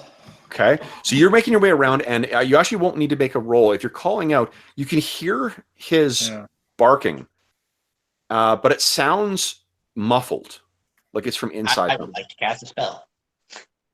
Oh well, you guys aren't there right now. Yeah, this is Algar and Kairos are there in the scrapyard. Vortimer and Prophet would be at your respective homes. Yeah, the moment Algar takes off, I grab my spear and head off after him. Yeah. Oh yeah. I should. I grab my stuff too. Sure. I only mentioned it because my spear is large. It's like a long pole arm, so. Yeah. Okay. Kind of. Sure. So you grab that and you guys start going off. Why don't you both give me perception checks? You're going to be able to find what you're looking for. I just want to see who finds it first. Okay. Not me. 19. Nice. I guess I do. Okay. So, Kairos, tell me what's going through your guys' minds right now. What are you guys thinking? Mostly my mind's still confused from the lethargy of the last night, but I'm like, where the hell could he have gotten to sound like he's barking from inside something? Yeah. Then my mind flashes towards that hole we found. Okay. Yeah. The hole or something fell on him or something. I don't know. Oh, I hope not. Yeah. So you make your way over, Kairos, to where you were maybe, and that's where the 10 is that you get over and you're like, no, it's just as you left it. And Algar, you are making your way along, and you're able to sort of triangulate, I guess, where the sound is coming from. And you make your way over to one of these. It's sort of like the junction, and it leads down to kind of the end. So you can picture there's big, high piled junk on both sides, and you get to the end where there's a wall of more junk piled up. And you get there, and you sort of like you've been running at a good clip trying to find this, and you sort of come to jogging to a stop. Because you're like, how the fuck did this? Because what you see is they're very much like that hole that was dug yesterday, but this thing is, it's not just 3 feet in. This goes well down underneath the piled up metal. And it's got a sort of crude kind of like junkyard kind of like arch to it to sort of support it. And the barking is coming from somewhere well down in the black beyond where you can see. Uh-oh. Like as if he's, and to be clear, I mean, this is probably obvious, but this was not fucking here yesterday. Maybe it is ogres. And you roll, yeah. Now you did roll well enough too, so you do notice something else. So in amongst the sort of the detritus and scrap that's been used to make this arch, there is one crude kind of thing that is present, as sort of like a crest over it. And you look at it, and what's been put together is what looks like kind of a crude approximation of like a crab's claw that is set in at a bit of a skewed angle above this. and you can hear he's got to be at least like 40, 50 feet down. Like it's crazy. And he's barking like he's not yelping. He's barking like he's agitated or angry. How steep is the tunnel? Yeah. So does Algar, do you call him over? Yeah, totally. Okay. So Yeah. Kairos, you come running over and you're looking down. You're like, what the And it goes down, at least from where you can see, it goes down and then it kind of, goes down at a bit of an angle and then dog legs to one side. I make a crack that somebody was more busy than me last night. Yeah. So this is where the distance it goes down is about 20 feet. And I think that do either of you guys have like a light cantrip or I have dancing lights. Yeah, okay, cool. yeah. So I'm gonna assume you pick up a piece of scrap, you cast light on it, and you toss it down there to get a good vantage. And that's where you can see it goes about 20 feet down and then it angles to the side. Mhm. It's about maybe 4 or 5 feet wide. It's at different points because there's scrap that is like collapsed in. It's almost as if like if you somehow piled this scrap meticulously to create a tunnel through, but it's not even by any means. It's all like, there would be jagged pieces of metal and bits of wood and like other detritus that you would be climbing through to make your way in there. Is it like steep enough that we'd have to worry about slipping, or just moving around things? It's for the height of you guys, like you couldn't really comfortably. So it's about 4 feet. Like for the two humans, at least, it's not really comfortable to crouch. You could kind of like crab walk through there, I guess. But it would be, it would be tight. I'm like, I don't want to go down there. And you hear from down there. Mage, come here. Oh, Well, she's Does back it at Connors. So do No, you want to? mange. Mange, no. Oh, mange, come here. Mange, Sorry, yeah. I said mage, come here. I'm like, Mange. Mage. Mage, come. I'm just like, huh? What's going on? So Yeah. at I do that at loud whistle with your mouth. And just at the sound of your voice, Algar, the mange is starting to get more agitated, but does not come. I'm gonna try to crawl in there to at least until I can see Mange. Okay, so Yeah. you get down in there, and are you gonna go on all fours, or are you just gonna kind of crab walk? I'll go on all fours. If I can, I want to hold my halberd in a way where I could poke at things theoretically if they come closer. It might be a so little long. I don't know. Halberd's a reach weapon, right? Yeah. I'll pass off my club to you so you can use that. Okay. Club. Yeah. Okay, thanks. Yeah, I'll take that. Okay, so I think that okay, so then there's no issue here. Okay, so you got your club and you're crawling down in there. You're able to get down that piece of scrap that has the light on it. You're able to get to that. Light is a duration of what, 10 minutes per level? Oh, it's actually dancing lights. So I can make okay. them go like 100 feet down away from me. Oh, okay, cool. Okay. So they'll stick towards the top of the tunnel and just go down. Do you need to have line of sight to them though? I do. Okay, cool. So you're able to sort of move it a bit to the side, which would give you dancing lights gives as much as a torch. I believe so. Okay, so that's 20 feet and then 20 feet of dim light after that. There's- So let's see here. Lanterns or torches. I mean, honestly, the difference is about. The difference between torches and lanterns, I think, is only like 10 feet anyway. So we'll go with the torches for now. So 20 feet, 20 feet. So you're able to see. This thing does, when it dog legs to the right, you get down there and you can see that it continues down, and it's still as confining as it is, and you hear him barking down in there further. Do you want to make your way further down into that dog leg? Yeah. I want to get a visual on Mange. if he starts going around outside my line of vision, I put my spear down and I start moving in after him to keep him in sight. Awesome. Okay. I've So got a you- gauntlet. I can still hit things. Okay. So what I need you to do there, Algar, is once again I'm fucking stalling as I'm trying to find the thing that I should have looked up before. Here we go. Would you kindly give me a reflex save at -2? No. I do not want to dig anybody out. That'd be bad. Okay, so that's a minus. Guys, it could just be a pinata breaking. It could just be candy.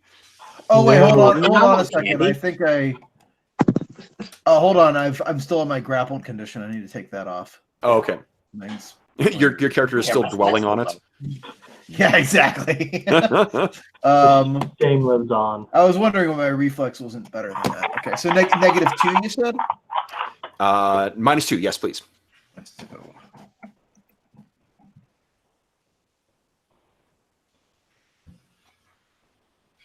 Go and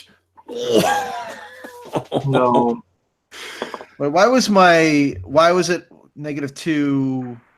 Why did I get a 5? You're like, I think you're squeezing or something, or I I feel like didn't- I got another negative somewhere. there's another -1 in there for some reason. Yeah, I don't know why. But anyway, it's not. Yeah, it's probably not good enough anyway. 8. Is your a reflex save a -1? Give me a No, my +1. reflex save. I actually get a plus. I got a +1 on those. So I don't know what's going on there because Is my it- dex bonus is +1. So There's another -2 coming from somewhere. yeah, I don't know where it's coming from. Probably maybe one of my conditions or buffs or something. 8 + 1. No, it's so the modifier is 8 + 1 -2. So that's Should be So it's oh, no, 8 plus it's negative -1. 1. Yeah, I don't know where that -1 is coming from. Yeah, I don't know. is the grappled or entangled turned on? I took off my conditions and buffs. I mean, and I don't know what's going on. So Yeah, let's see here. it's, If we hover over, yeah, you got no conditions are active. yeah, I took those off. It's weird. Yeah. Your encumbrance isn't. I don't think I'm still below a light load. I think. Yeah. So Yeah. it's weird. Something in the configuration when we were messing with that earlier. Maybe I don't know. Yeah. Oh, you know what? You don't have your class modifiers to your things. What are the modifiers? Oh, shoot, I don't. Blood Ragers get a +2 fort, +2 will. +2 or +3 fort? His base saves for Blood Rager 2 fort and 2 will. 2 fort, 2 will. Okay, I can't see his sheets for some reason, so sure. Let's see Yeah. here. So your That still doesn't explain why I. why your will is reflexes. Yeah, you have +1 from there. I don't know why that's. Let's open this up here. Yeah. Yeah, I don't know why it's. Well, in any event, you know what? The 2 points would not have made a difference. Yeah, probably not. So yeah. how badly All right. did I fuck this up? Okay, so what happens is as you're making your way along, the light that Kairos has sort of shifts a bit forward, and it's you can picture that if you're crawling around on all fours, it's casting weird shadows and making it difficult, and it's an uneven surface that you're moving across. So it's easy to understand why you hit a certain point and you hear this ka-chunk. You're like, what? Wow! And it gives way, and there's basically a sky metal plank that you were on or plate that falls out, and you tumble down, and you take let's see here, how much damage here. Oh man, pit traps are the worst. They kill so many level 1 adventurers. 6 points of damage as he Whoa! slams to the ground. Yeah, that would have killed me. Wow. And Kairos, you sort of get down and you sort of see this woof happen just as you're hitting that junction. And that's when you hear again. First an orc. Okay, you curse an orc. You can hear Mange still barking away down deep in this thing. You hit around Algar and you're looking up like, what the hell has happened? And then the last thing you hear, that reptilian giggling. And we'll find out what happens in 2 weeks' time. Oh. I was watching that clock. I was like, Yeah. it's coming. It's coming. There's more stalling to this. This has not been the best 24 hours of Algar's life right now. I've got a rope. I'll get you out. Out of here, and we'll do the outro. Okay, stop sharing. Right. So, for those listening at home, let me get my camera to wake up again. There we go. Thank you so much for joining us for the proper full session 1, listed as session 2 of our Iron Gods campaign. As always, if you have any comments, questions, or concerns regarding the session, please don't hesitate to leave a comment in the comment section of the video. You can reach me on Twitter at Dungeon Musings, or you can shoot me an email, and my email address is dungeonmusings@gmail.com. In addition, you can notice that there is a link in the description of the video to something called Heroes Save Villages. This is the charity fundraising campaign that we're running on the channel. Last year, we raised over $1,000 for the SOS Children's Villages International Charity. And this year, we're off to a great start as well. We're hoping to double the amount that we raise. There are a number of interesting rewards that are available on the Heroes Save Villages campaign, including adding NPCs to the campaign, including adding hero points to our heroes if you want to help them out, giving them a little money, taking a little money away from them. Or you can also, for a $100 donation, you can get a charity campaign or a charity session. And I just ran one of those. If you want to see the what the charity sessions look like, there is a playlist on the channel that has all the different charity sessions that I've run so far, and we've got a bunch of new ones that are coming up. Again, thanks to some very generous and kind donors. That is, of course, completely optional. Please don't feel obligated to click through on that. But if you do enjoy the content on the channel, I just ask that you consider clicking through and learning a little more about the Heroes Save Villages campaign. All the money that's donated goes strictly to the people at SOS Children's Villages International. None of it's eaten up by bureaucracy. None of it's eaten up by the channel. So, lastly, I want to say a massive thank you to my players for today. So, Arlen, Brandon, John, Isaac, thank you so much for getting up early and playing with me today, guys. Blast. You're welcome. You're welcome. You're welcome. And this will be the last time where we don't end with a carrot in the form of XP. So I will tell you guys what the XP was for the last 2 sessions. And then after that, we will be tracking it. You'll get it regularly at the end of the session. So anyway, otherwise, for those listening at home, thank you so much for watching again, and happy gaming.